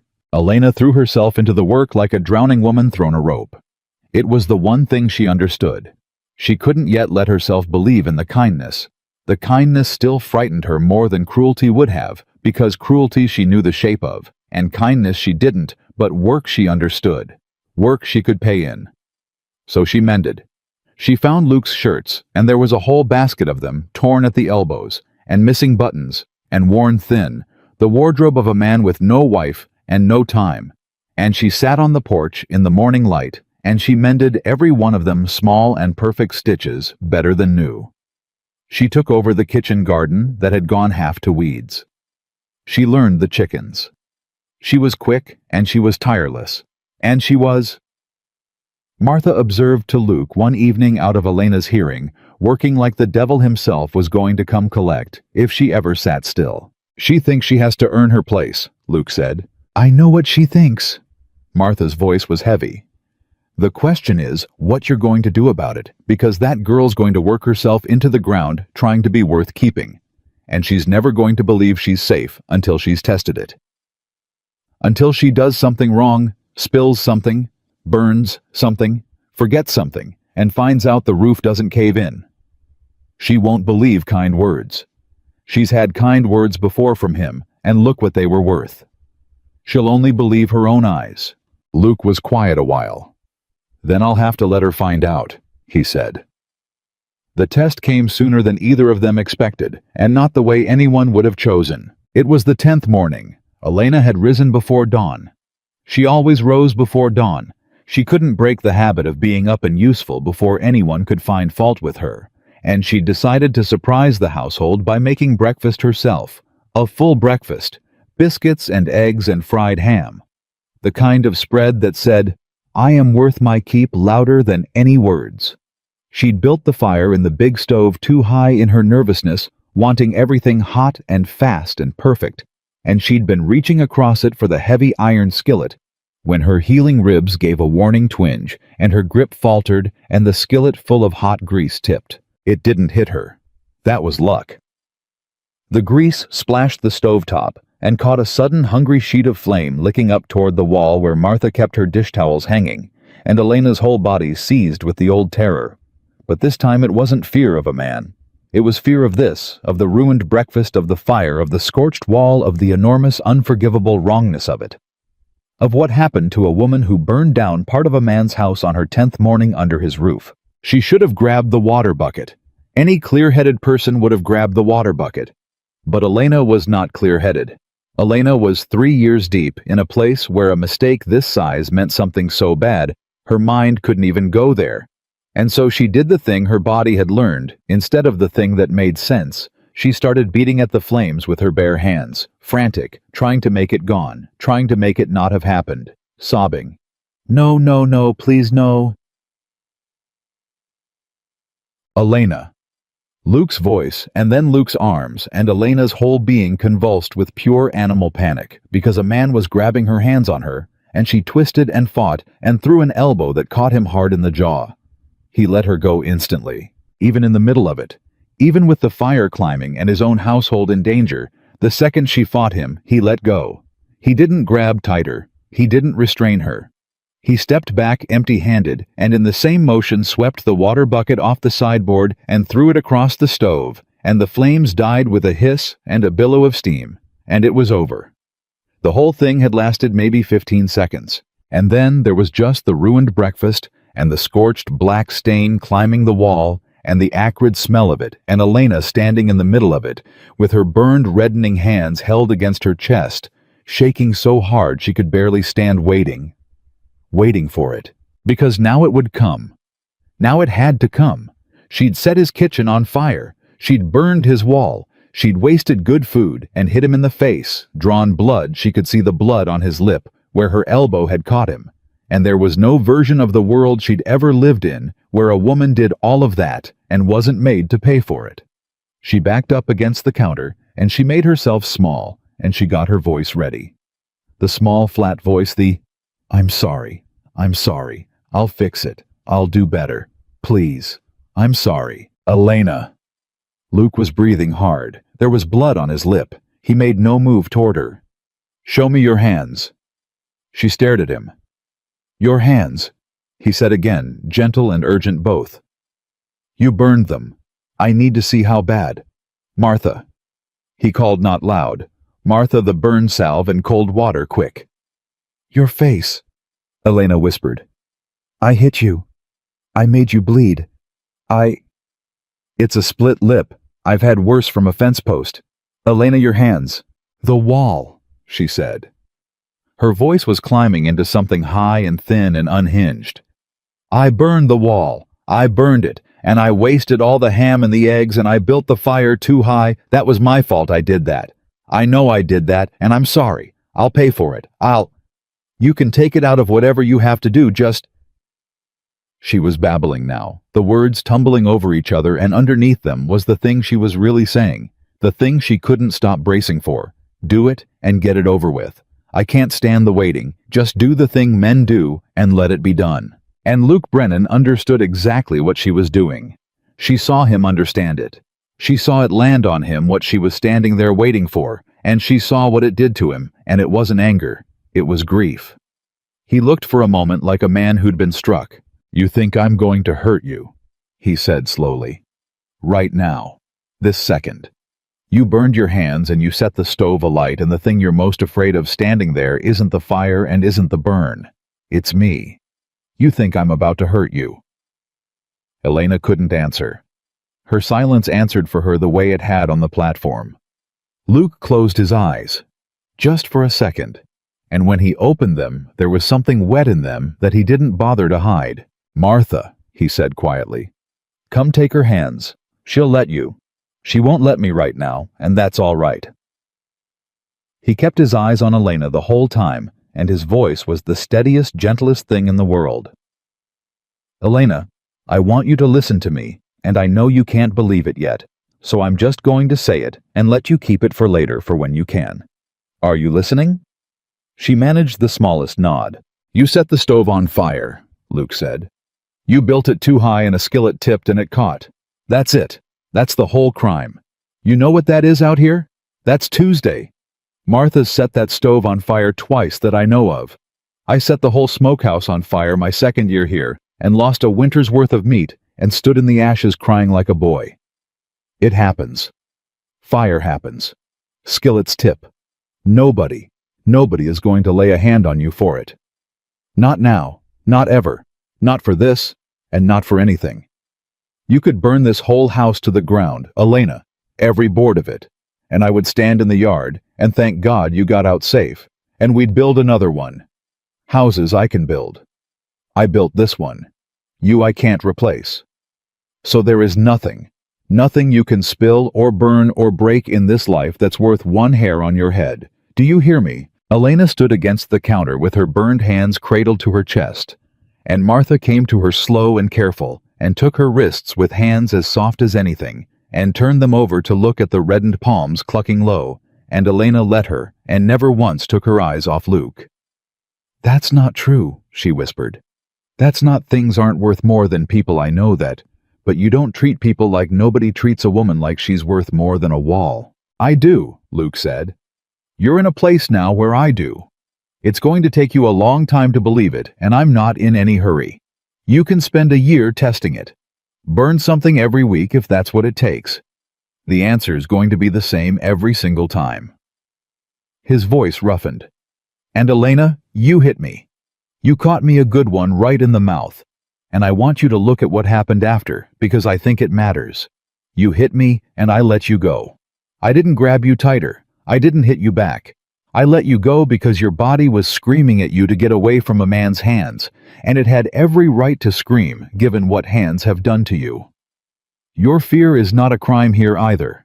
You can fight me, you can flinch from me, you can hit me in the mouth every day of the week, and it will never once buy you a single thing, but me stepping back and giving you room.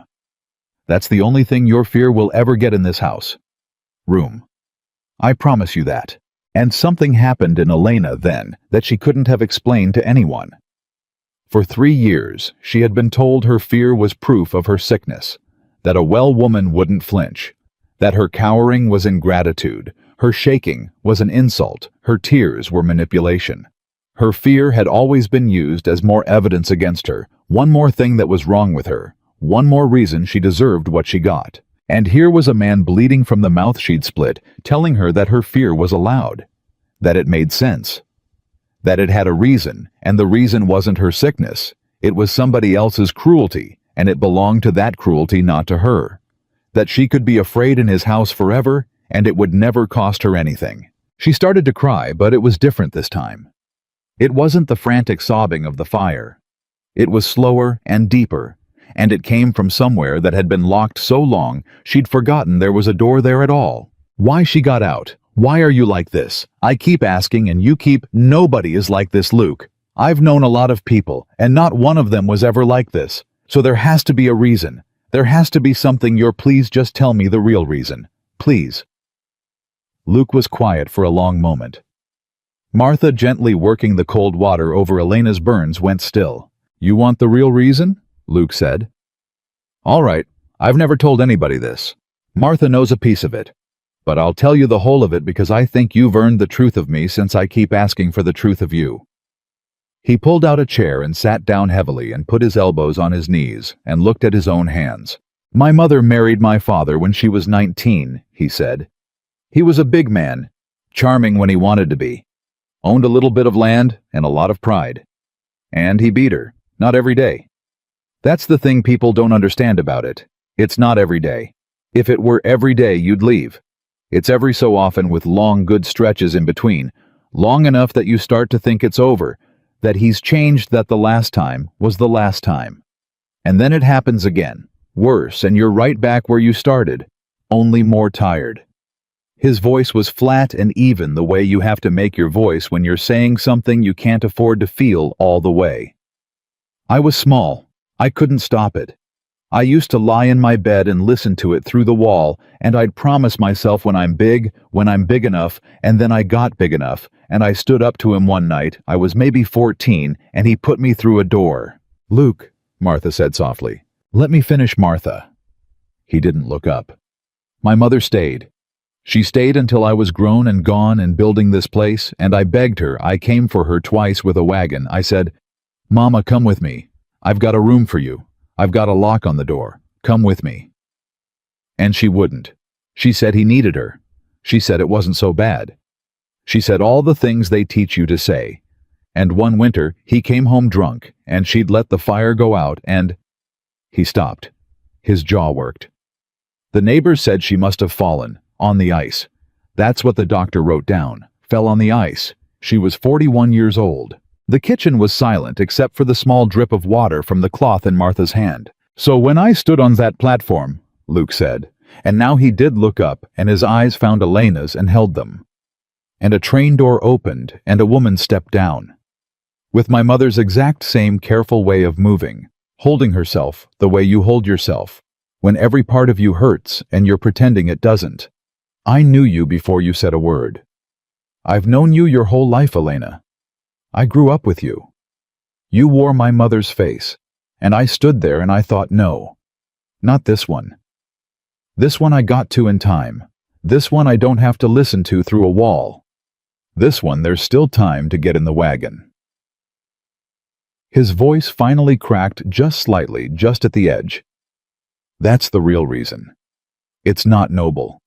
I couldn't save her. So God help me, I'm going to save you whether you ever love me or not. Whether you stay or go. Whether it costs me this ranch or my life or every dollar I've got. Because I spent 30 years too small and too late and too far away, and you walked off a train close enough to reach. That's all it is. That's the whole reason. You just happened to get off the train in front of the one man in the territory who was never ever going to be able to look away. Elena couldn't speak.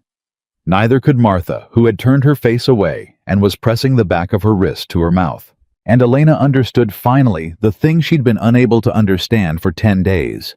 It wasn't that Luke was inexplicably, impossibly good. It was that he was as broken as she was in the exact matching place and had spent his whole life turning the break into a promise. She hadn't stepped off a train in front of a saint. She'd stepped off in front of a boy who'd listened to his mother through a wall and grown into a man who couldn't do it twice. I'm not your mother, she said very softly. I can't be her for you. I can't if you saved me thinking I'd be her. I know you're not her. Luke wiped his face roughly with the heel of his hand. I don't need you to be. I don't need you to be anything. That's the whole point, Elena.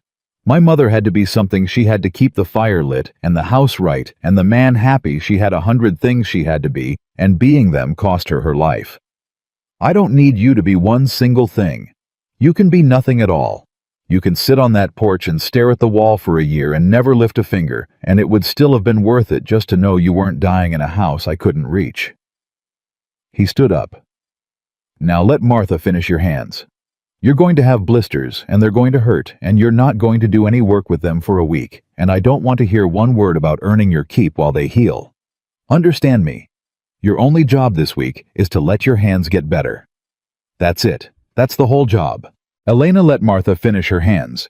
She let Martha wrap them in soft, clean cloth. And she did not work that week, though. It nearly killed her to sit still, and every time the panic rose in her, you're not earning it. You're a burden. He'll tire of you.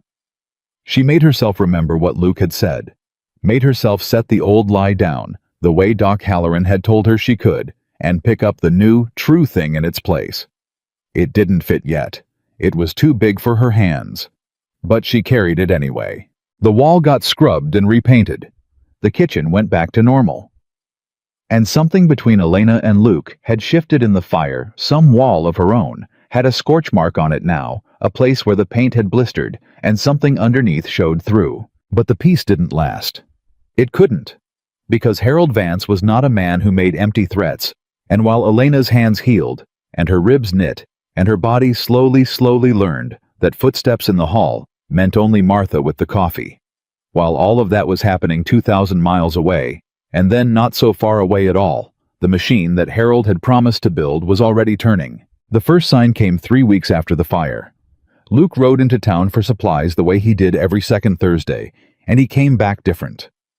Quiet in a way that Elena had learned to read, because she read everyone, because reading people was the last survival skill she hadn't been able to set down. She met him at the barn as he unhitched the wagon, and she saw it in his shoulders before he said a word. "What happened?" she said. "In town. Something happened." Nothing happened. "Luke!" She'd grown bold enough in 5 weeks to say his name like that, to push just a little. "I spent 3 years learning to tell when a man was hiding something bad. It's the one thing I'm good at. Don't make me use it against you. Just tell me." He looked at her for a moment, and then he sighed, and it seemed to come up from his boots. "Zeb Callahan called in my note," he said, "at the bank." "What does that mean?" "It means the loan I took to buy the North Pasture and the new breeding stock I've got 2 years left to pay. It always have on schedule, never missed. And this morning Zeb tells me the note's been sold. Bank sold it to a private party, and the private party's called it due. All of it. Every dollar by the end of next month." He said it evenly, but his hands were tight on the harness. "That's not how it works, Elena. You don't just call a good note. Zeb's known me 20 years, he was near sick telling me. Somebody bought that paper for the express purpose of ruining me and paid a premium to do it, and there's only one man in the world with a reason." Elena's stomach dropped straight through the floor. "Harold," she whispered. "He said Christmas." Luke almost smiled, and it was a grim thing. "He's ahead of schedule." "How much?" Elena's voice had gone very small. "How much do you owe by the end of next month?" Luke was quiet. "Luke, how much?" "More than I've got," he said. "A lot more. It'd take selling most of the herd, and even then—" He stopped. "It's not your problem, Elena. I told you I could lose this place and build another. I meant it. Don't you go carrying this. This is between me and Vance, and it always was." But Elena had gone somewhere else. She was staring at nothing, and her mind was racing, and a cold, clear, terrible calm was settling over her, the calm of a woman who has just understood exactly what she has to do. Because there was a way to make it stop. There had always been a way.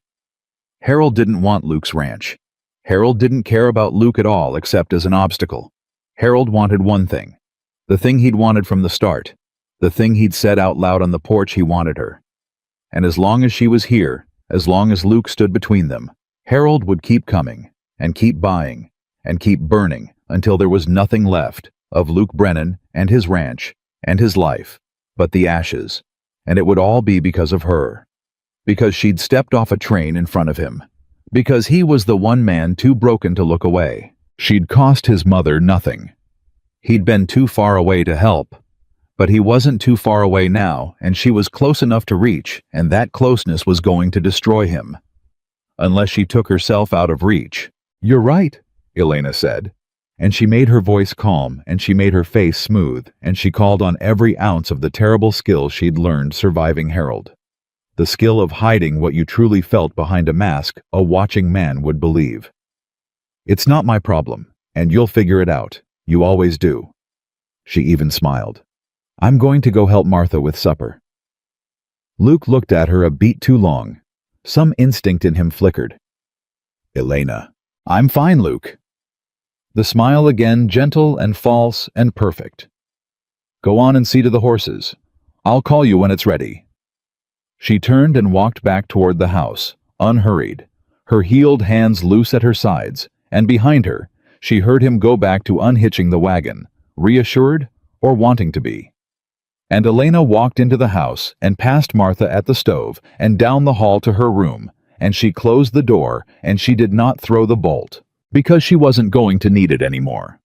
She took her one bag down from the top of the wardrobe, the bag she'd carried out a window 5 weeks and a lifetime ago, and she set it on the bed, and with steady hands, she began quietly to pack. She packed the way she'd learned to pack, quick and quiet, folding each thing small.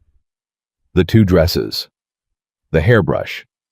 The Bible she still didn't believe in. And last from the lining, the photograph of her mother, which she held for a moment in her healed hands, before tucking it away. Because her mother had stayed, and staying had killed her. And Elena was not going to stay and watch her staying kill somebody else. She had it worked out. She'd wait until full dark. She'd take nothing of Luke's, not so much as a biscuit from the kitchen. She'd walk out to the road and follow it toward town, and somewhere between here and there, she'd find a way to get word to Harold. He'd have men watching. He always had men watching, and she'd go back. She'd go back to him. And Harold, having won, would call off the note because Harold didn't want a ruined rancher. He wanted her, and once he had her, he'd have no more use for destroying Luke Brennan. The ranch would be saved.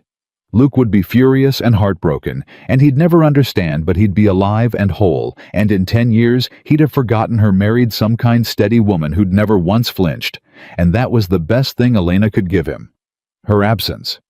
It was the only gift she had that was worth anything. She told herself it wasn't the old thing. She told herself this wasn't the frightened girl running back to the cage because the cage was familiar.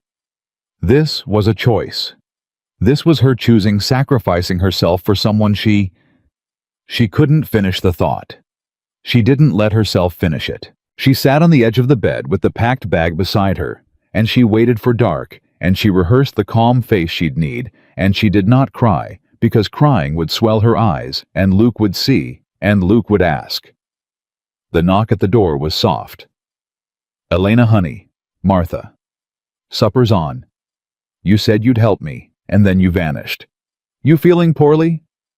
"I'll be right there," Elena called, and she was proud of how steady it came out. "Just resting my eyes." There was a pause on the other side of the door. A long one. "You want to open this door for me a minute?" "I'm fine, Martha. I'll be right out." The doorknob turned. Elena hadn't thrown the bolt, she'd meant not to need it, and so the door simply opened, and Martha stood in the doorway, and her old eyes went straight past Elena to the packed bag on the bed, and her face changed. "Oh," Martha said. "Just that. Oh, honey, no." "Martha, no." The old woman came in and shut the door behind her and put her back against it as if she could bar the whole plan with her body. "I've watched you 5 weeks, Elena Carter, and I know that face. That's not a resting face. That's a girl who's made up her mind to do something that's going to break everybody who loves her and dressed it up in her head as a kindness. I've seen that face before. I saw it on Luke's mama's face the last time he begged her to get in the wagon." Her voice shook. "You're going to go back to him, to Vance. You've got it in your head that if you go back, he'll leave Luke be." Elena said nothing. There was nothing to say. Martha had read her exactly. "It won't work," Martha said. "You hear me? It will not work. You think you go back and that man calls off the note and everybody lives. You know him better than that. You said it yourself the first night. He doesn't want you happy. Somewhere else. He wants you broken under his thumb. And a man like that, once he's got you back and got you scared again, he's not going to leave the man who took you be. He's going to ruin Luke anyway, out of spite. Out of nothing but spite, because you dared to be happy for 5 weeks.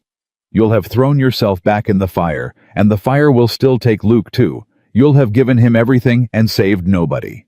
"You don't know that," Elena whispered, but her certainty had cracked because Martha wasn't wrong. Martha was never wrong, and some part of Elena had known it all along and refused to look. "I know men like that. I was married to one 30 years, God rest the miserable soul." Martha's chin came up. "You want to save Luke? You don't do it by running back into the dark and hoping the wolf keeps his word.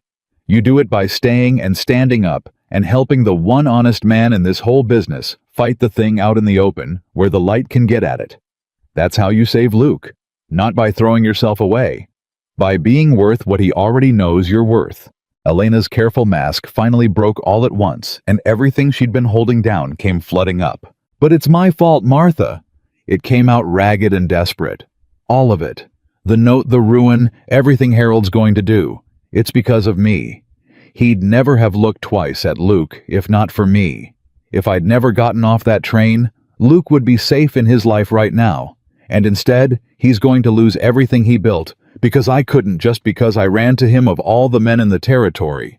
I ran to the one man who'd rather die than hand me over. I brought a plague to his door. The least I can do, the only thing I can do, is carry it back out again. And that, said a voice from the doorway, is the most foolish thing I've ever heard a smart woman say. Neither of them had heard the door open. Luke stood there, and how long he'd been there, Elena didn't know, but it had been long enough. His eyes went to the packed bag, and Elena watched something in his face just fall. Not anger. She'd have known how to survive anger. This was worse. This was a man watching the thing he was afraid of happen in front of him. The thing he'd spent his whole life bracing against a woman he loved, packing a bag to walk back into the fire because she'd been taught she wasn't worth saving. "Luke," she said, "I can explain." "You were going to go back to him." His voice was very quiet. "Tonight, while I slept.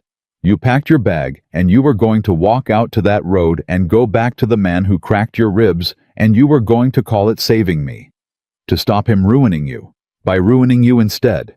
He came into the room, slowly. "Elena, look at me. Do you have any idea what you were about to do to me? Save your ranch. Damn the ranch!"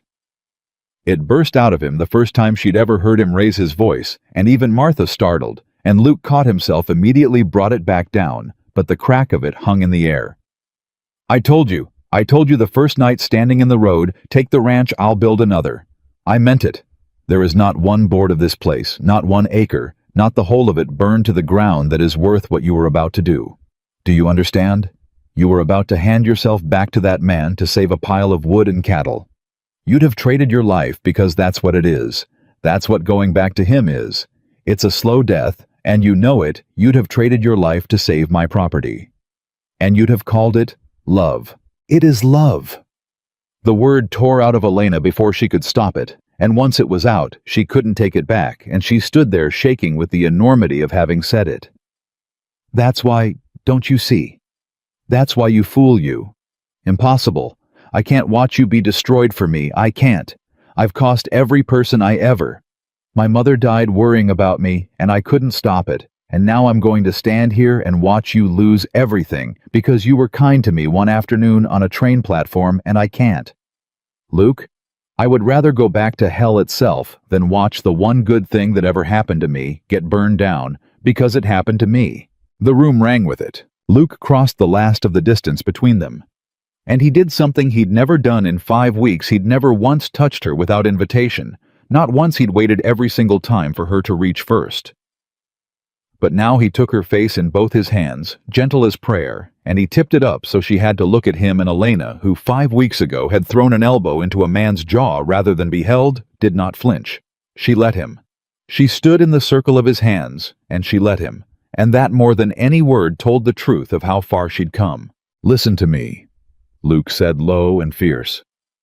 "You did not cost your mother her life. A cruel man cost your mother her life, and you were a child, and there was nothing you could have done. And you are not going to cost me anything, because I am not a wall, and I am not a herd of cattle, and I am not going to be destroyed. Elena, do you hear me? I am going to fight him. In the open, in the light, like Martha said. Not with money, because I can't outspend him, but with the truth, because the truth is the one thing he can't buy, and it's the one thing he's most afraid of, and you are the one who holds it." His thumbs brushed the tears off her cheeks. "He didn't just hurt you. A man like that doesn't hurt only one woman and stop. There are others. Back home. Before you, after you, all around him, there's a whole trail of them women. He's frightened into silence, men he's ruined and made the town pity him for. And every one of them is sitting in the dark right now, thinking they're alone, thinking they're the crazy one, thinking nobody would ever believe them, just like you did 5 weeks ago."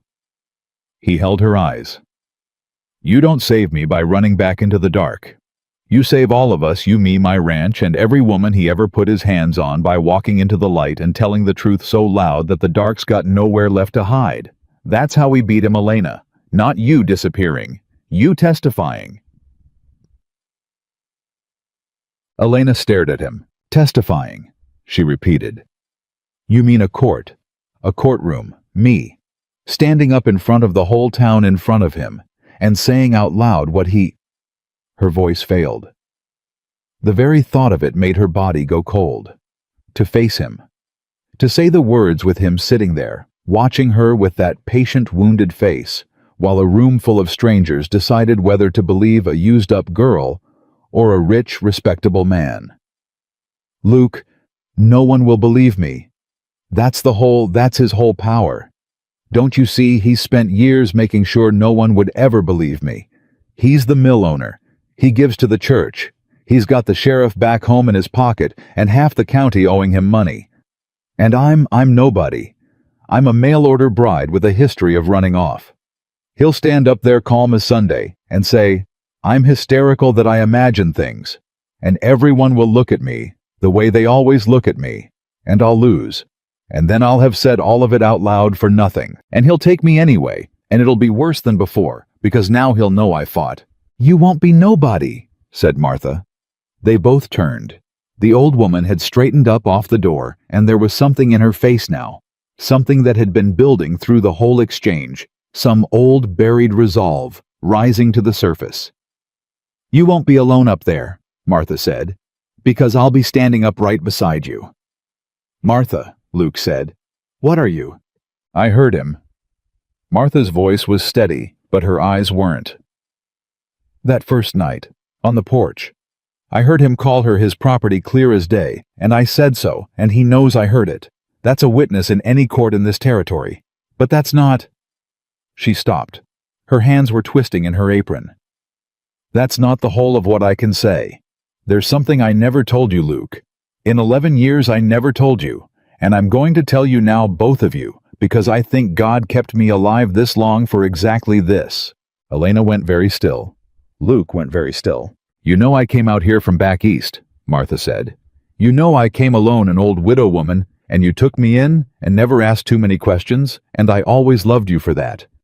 But you never asked why an old woman came 2,000 miles alone with nothing but a carpet bag. And the reason... Her voice trembled, and she pushed on through it.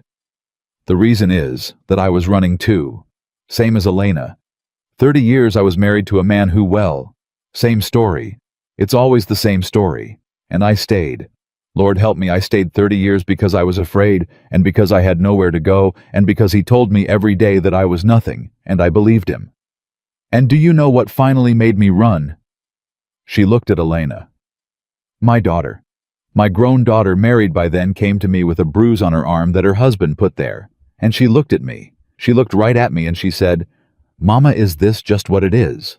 Is this just what marriage is? Because you always stayed. And I understood standing there that by staying, I'd taught her to stay.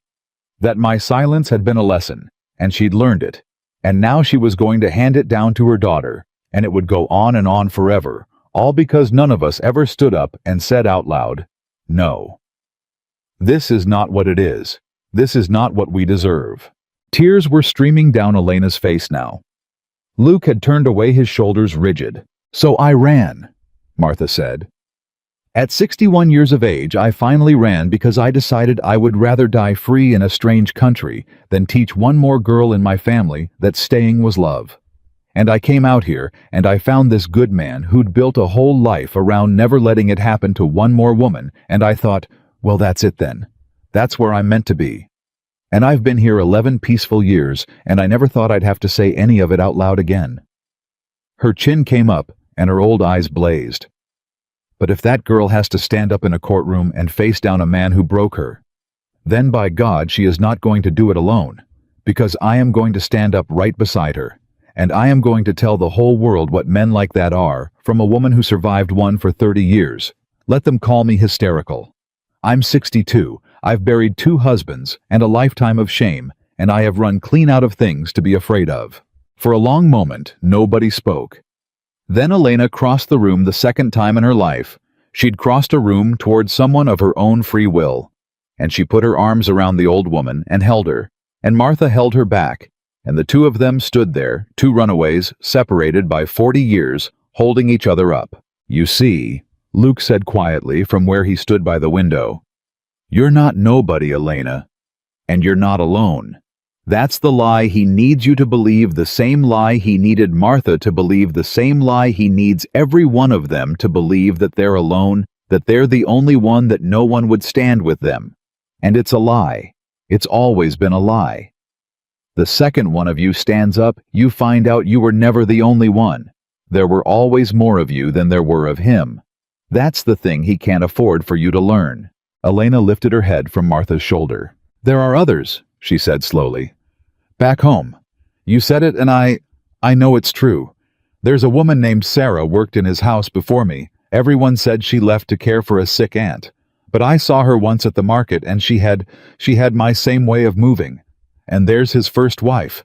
Everyone said she died of a fever, but nobody ever really—" She stopped. Her eyes were widening.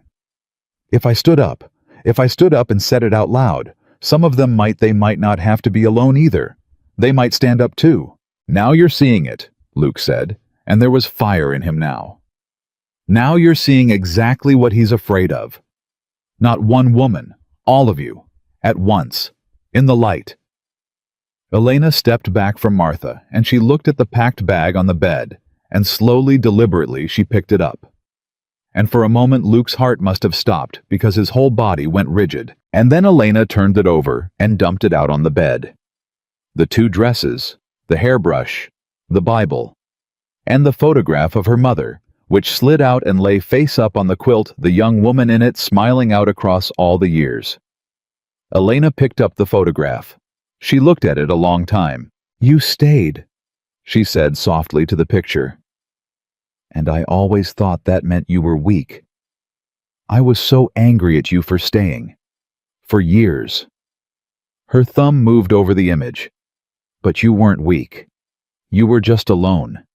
Nobody ever stood up beside you. Nobody ever told you you weren't the only one." She looked up, and her eyes were wet and clear, and for the first time since she'd stepped off that train unafraid. "I'm not going to be alone, and I'm not going to run. I'm going to stand up, Mama. For you and for me and for Sarah and for Martha and for every woman he ever made believe she was the only one." She set the photograph carefully upright on the little table by the bed facing the room so her mother could watch. "And I'm going to win." The silence that followed was different from all the silences before it. It wasn't the silence Elena survived. It was the silence after a decision when the air itself seems to hold still and witness. "All right," Luke said, and his voice was rough.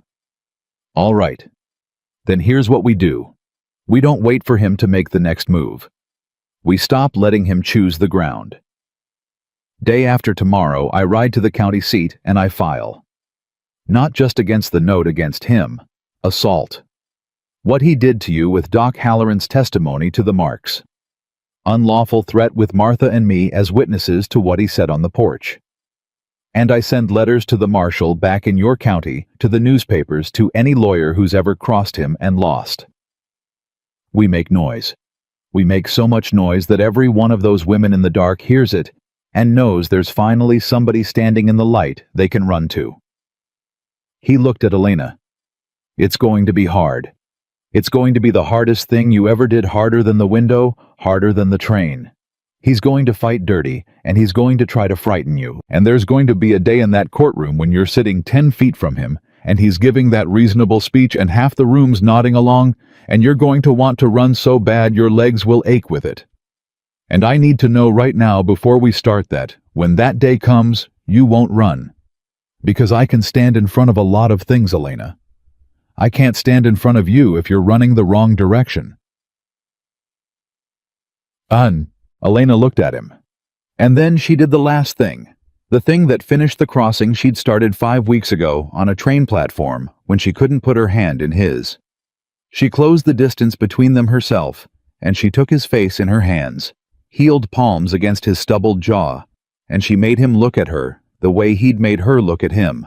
"I climbed out a window at 4 a.m. with one bag and no plan and nowhere to go," she said, "because some small piece of me refused to die quiet.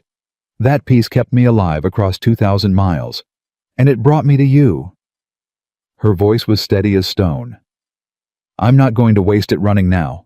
I'm done running, Luke. I ran to get here. Now I stay and I fight and I win. You have my word. And I've never in my life had a word worth giving until right now in this room with you. So take it. It's yours. I won't run." And Luke Brennan, who had promised on a train platform that she would never hurt again, who had turned down $500 and offered up his whole life's work, who had carried the ghost of a mother he couldn't save for 30 years.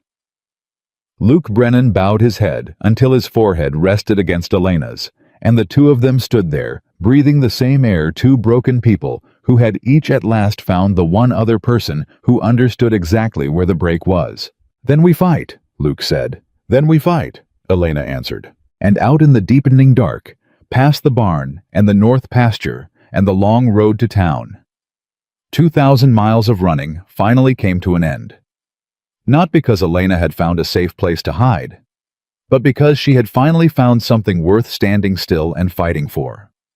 Behind her, on the little table, her mother's photograph watched over the room, and for the first time in her whole life, Elena Carter had stopped being afraid of footsteps in the dark. Now the footsteps in the dark had better start being afraid of her. They fought. The weeks that followed were a war conducted with paper and horseback and ink, and Luke waged it the way he did everything patiently, thoroughly, without a wasted motion. He rode to the county seat and filed.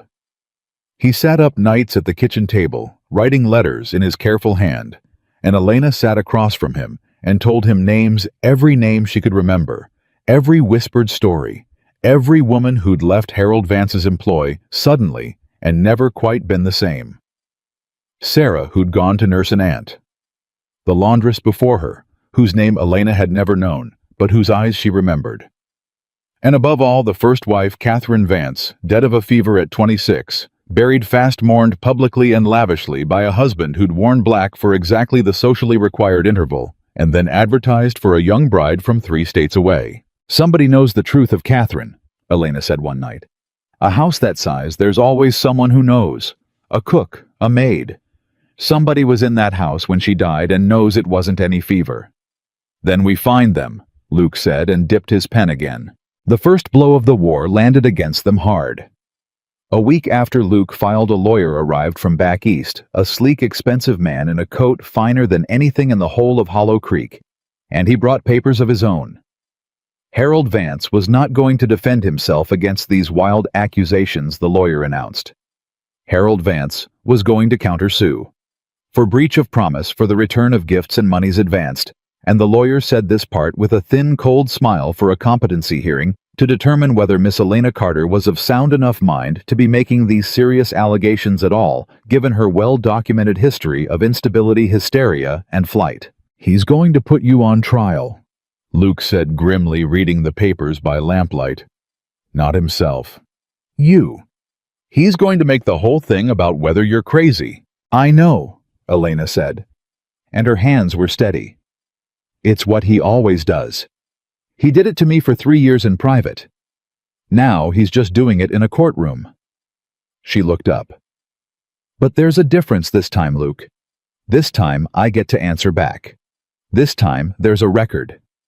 Every rotten thing he says about me, it goes down on paper in front of witnesses, and it can't be unsaid or twisted later in the dark. Let him call me crazy in the light. I've been called crazy in the dark my whole life, and nobody ever heard it but me. Let the whole town hear it.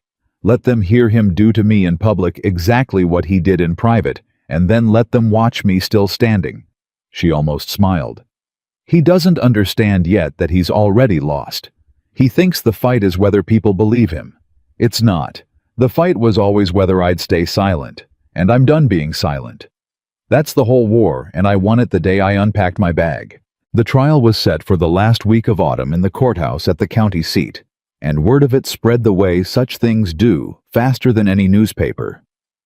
A rich Eastern businessman, a runaway bride, accusations of cruelty, a competency, hearing a countersuit.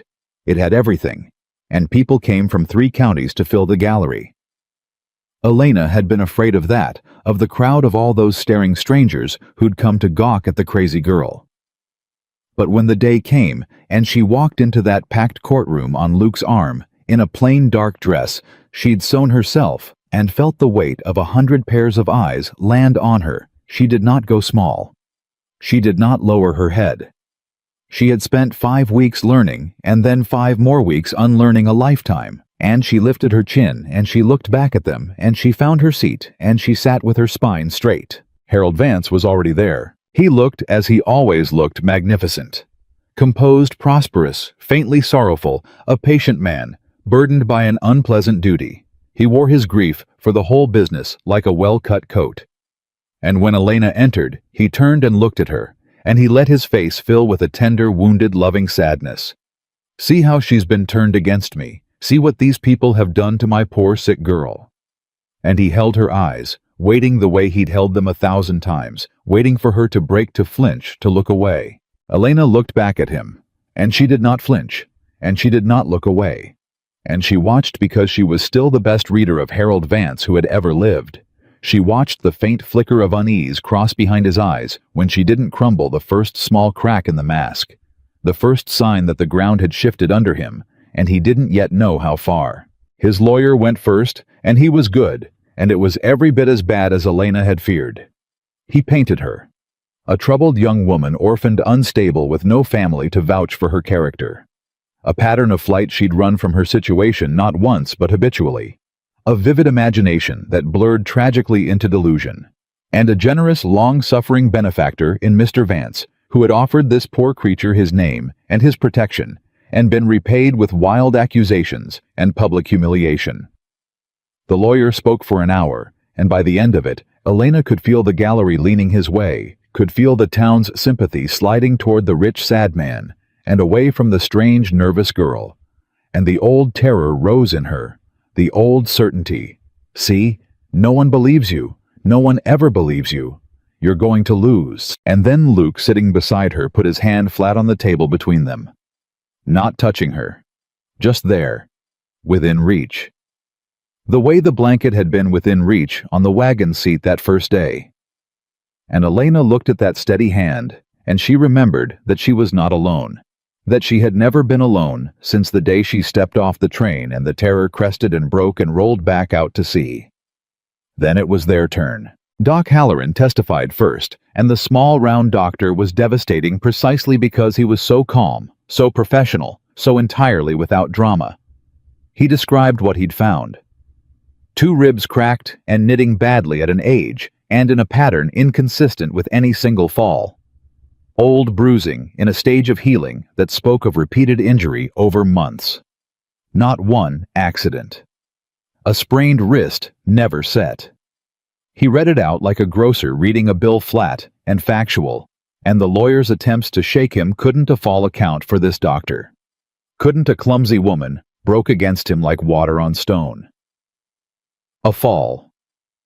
Doc Halloran said, "Does not bruise a woman on the underside of both arms, counselor. You get bruised there one way. You get bruised there raising your arms to cover your face." The gallery went very quiet. Then Martha. Martha climbed into the witness chair, 62 years old and iron straight, and she told them what she'd heard on the porch. The word property said. Plain, and the threat to burn a good man's ranch to the ground over a woman. And then, before Harold's lawyer could rise, before anyone could stop her, Martha kept going. She told the rest of it. 30 years. A daughter with a bruise on her arm asking, "Is this just what it is, Mama, because you always stayed?" And a courtroom full of strangers who'd come to gawk, sat frozen and listened to an old woman testify to the thing that half of them had lived, and none of them had ever heard said out loud. And Elena watched faces in that gallery change, watched women reach for other women's hands, watched a farmer in the 3rd row put his face down into his own palms, watched the room stop being a crowd that had come to judge a crazy girl and start being something else entirely. "I stayed 30 years, Martha finished, and my silence was a lesson, and my girls learned it. I will not stay silent one more day, not while I've got breath. That man," she pointed and her old hand didn't shake, "is exactly what I ran from. I'd know him anywhere. They all wear the same face." And then it was Elena's turn. She rose. She walked to the chair. She sat and she was sworn, and she looked out across the packed courtroom, and there was Harold, 10 feet away, watching her with that patient, wounded, loving sorrow. Waiting, still certain that when she opened her mouth to speak against him, the years of training would take hold, and her voice would fail, and she'd falter and prove every word his lawyer had said. Elena opened her mouth. And she did not falter. She told them everything. Not wildly, not hysterically. She'd learned from Doc Halloran. She told it flat and plain and true, which was 1,000 times more terrible than any weeping. She told them about the courtship that everyone had called such a fine match, and what it was really like behind the fine front door. She told them about discipline, which was his word for it, and for your own good, which was his other word. She told them about the night that cracked her ribs, and the morning 3 days before the wedding, when she understood with perfect clarity that if she let him marry her, she would not survive the marriage, and about the window at 4 in the morning. She told them about being taught every day for 3 years that she was crazy, that she imagined things that she made him do it until she'd nearly come to believe it herself. And I might have believed it forever, she said, and now she turned her head and looked directly at Harold. And she held his eyes the way he'd always held hers. Except that I stepped off a train 2,000 miles away, and a man I'd never met looked at my face for 2 seconds and knew. He knew what took me 3 years to let myself believe, and I understood then that it was never in my head. If a stranger could see it across a train platform in 2 seconds, then it was real. It was always real. And every single time you told me it wasn't Harold, you were lying. Not because I was crazy, but because you needed me to think I was. Because a woman who knows she's being hurt might leave, and a woman who thinks she's crazy will stay and thank you for putting up with her. The courtroom was so silent, Elena could hear the clock on the wall. And then Harold Vance made his mistake. He'd sat through all of it with his mask perfectly in place, the picture of dignified suffering.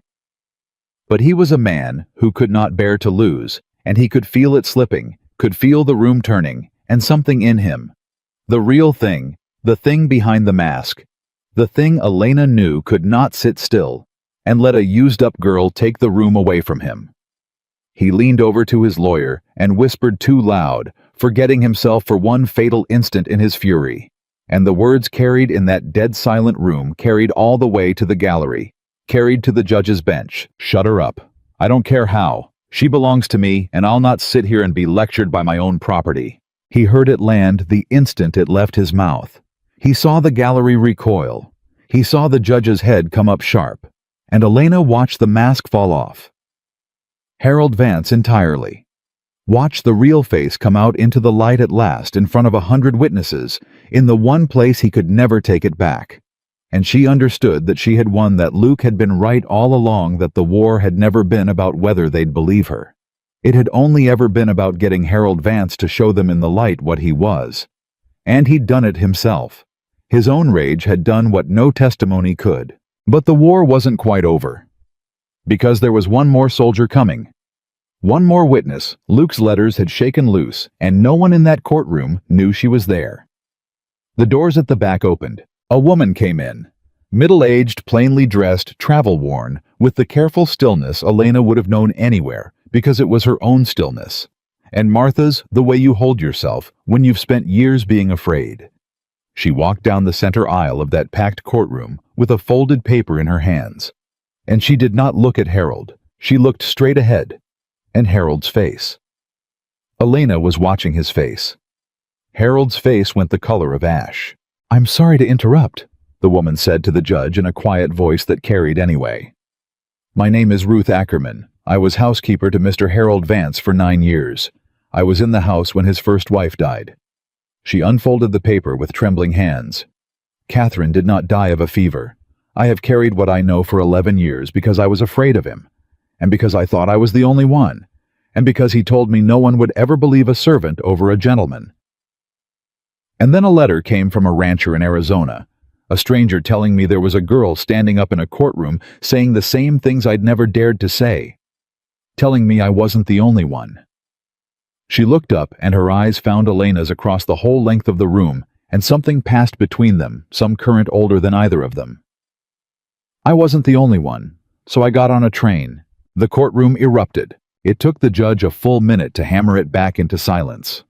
And in that minute, Elena watched Harold Vance understand that he was finished, watched the machine behind his eyes run the numbers one last time, and come up for the first time in his life with nothing. No angle, no leverage, no note to call, no reputation to trade, on no frightened silence left to hide behind. The thing he'd counted on, absolutely the thing his whole cruel life had been built upon, that his victims would always be alone, always be silent, always believe they were the only one, had failed him. Because Luke had been right. There had always been more of them than there were of him. And the moment one of them stood up in the light, the rest had found they could stand too. Harold Vance was not returned to Hollow Creek. He was returned in the end to his own county in the custody of a marshal to answer for the death of Catherine Vance, a matter that Ruth Ackerman's testimony and a subsequent examination of a grave that should never have been dug so hastily would keep the courts occupied for a long time to come. The note against Luke's ranch, purchased for the express purpose of ruin, was found to have been bought under fraudulent representations and was voided by the same court that heard the rest of it. He left the county seat in shackles, and he did not look magnificent anymore. He looked like what he had always been, underneath the fine coat, which was a small and frightened man who had built his whole life out of other people's fear and had just watched it all collapse the instant they stopped being afraid. He tried at the very last to catch Elena's eye one final time, that wounded, loving look. "You'll come back, you'll come crawling, remember?" Harold offered to take you home. Elena looked at him. And she felt nothing. Not hatred, not triumph, not even fear. She looked at the man who had defined the shape of her fear for 3 years, who had crawled into her every waking moment and every dark hallway, and she found that he had become small. Just a man. Just a cruel, frightened, ordinary man, being led away in chains, who had never had any power over her at all, except the power she'd been tricked into handing him. And she took that power back in that courtroom with one steady look, and she gave him nothing in return, and then she turned away from him deliberately, completely, and she never looked at Harold Vance again as long as she lived. The ride back to Hollow Creek was long and quiet and golden. Elena sat beside Luke on the wagon seat, and Martha sat in the back humming something old and content, and no one spoke for a long while, because some things are too big for talk right after. "You know," Luke said finally, "you never did answer the question." "What question?" "The one from the road. First day." He kept his eyes ahead on the horses. "You asked me what the price was, what I wanted from you. And I told you 3 meals a day, sleep through the night, heal your ribs, and someday walk across a room without going tight in the shoulders." He glanced at her. "You did all of those. Every one. I watched you do it these last months, so I guess the bill's paid in full. You don't owe me a thing, Elena. You're square with the house." Elena was quiet a moment. "Then let me ask you a question," she said, "since we're settling accounts." "All right." "That first day you told me you didn't call it love. You said you called it responsibility." She turned to look at him. "Do you still call it that?" Luke Brennan pulled the horses to a stop right there in the middle of the open road, the way he had once before. Months ago, a lifetime ago, when he'd stopped to tell her the whole price was that she should someday be able to cross a room while he stood in it. And he turned to face her fully, and for once in his steady life, he looked almost afraid, this man who'd faced down a hired gun without blinking. "No," he said, "I don't call it that anymore." "What do you call it now?" "I call it the thing I was too much of a coward to say out loud back when you were too hurt to hear it." He took a breath. "I love you, Elena. Not because I saved you, and not because you needed saving, and not because you remind me of my mother. You don't. You're nothing like her. You're entirely your own self. And it took me about a week to see that. I love you because you climbed out a window at 4 in the morning with one bag and no plan, which is the bravest thing I ever heard of anybody doing. I love you because you dumped that bag out on the bed and stayed. I love you because I watched you walk into a courtroom full of people who'd come to call you crazy and stand up and win. You're not a woman I rescued. You're the strongest person I've ever known, and I have been in love with you since about the moment you refused to lie to me on that platform, and I have been waiting all this time for you to be safe enough and whole enough and free enough to hear me say it and know it was your own free choice to answer or not." His voice was rough. "So there it is. There's the truth of me. And you don't owe me an answer any more than you owed me anything else. You're free, Elena. Free to stay or go, free to answer or not. That's the whole point. That was always the whole point." Elena Carter sat on the wagon seat in the golden afternoon, a free woman on an open road with nothing owed and nothing owing, with a locked door behind her she controlled, and a whole open country in front of her she could ride into any direction she chose. She was not trapped. She was not afraid. She was not paying any price, or earning any keep, or bracing for any blow. For the first time in her entire life, she was sitting completely and utterly free, with every road open and no chains on her at all. And out of all that freedom of her own, Will wanting it purely because she wanted it, she chose him. She reached across the wagon seat and she took his face in her healed hands, and she kissed Luke Brennan freely, gladly, with no fear anywhere in her at all. "I love you too," she said when she could. "And I'm not going anywhere, not because I have to, not because I've got nowhere else, because there is nowhere else on this earth I would rather be than right here beside you in the light. I chose the window, I chose the train, I chose to unpack my bag. And now, with every road in the world open in front of me and not one soul on earth able to stop me, I choose you." She smiled, and it was a smile with no checking of the room in it, no glance over the shoulder, no fear. That's the difference he never understood, Luke. He took. You never took anything. You just kept the door open and waited to see what I'd choose. And I choose this. I choose you. Every day for the rest of my life, I choose this. They were married 3 weeks later on the ranch, under a wide, clear sky, with Martha weeping happily in the front row, and Doc Halloran giving the bride away, and half of Hollow Creek in attendance.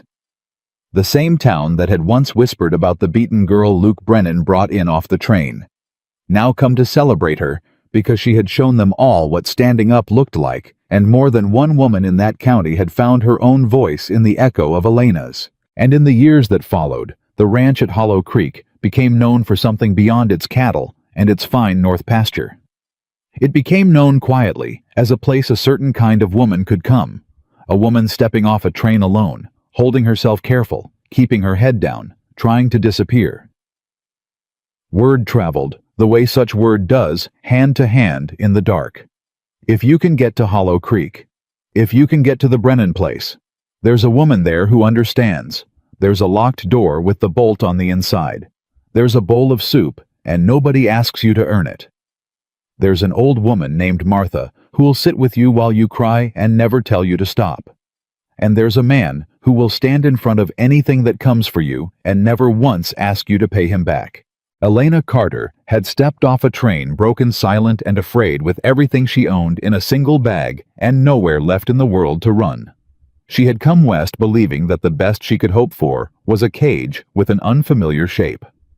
And she had found instead the one thing she had never once in her life dared to hope for. Not a rescuer, not an owner, not even a husband, but a free open door and the right to walk through it in whichever direction she chose. She spent the rest of her life walking back through that door every single day, freely, gladly, because she wanted to. And no one, not ever again, as long as she lived, laid a hand on Elena Brennan, except in love.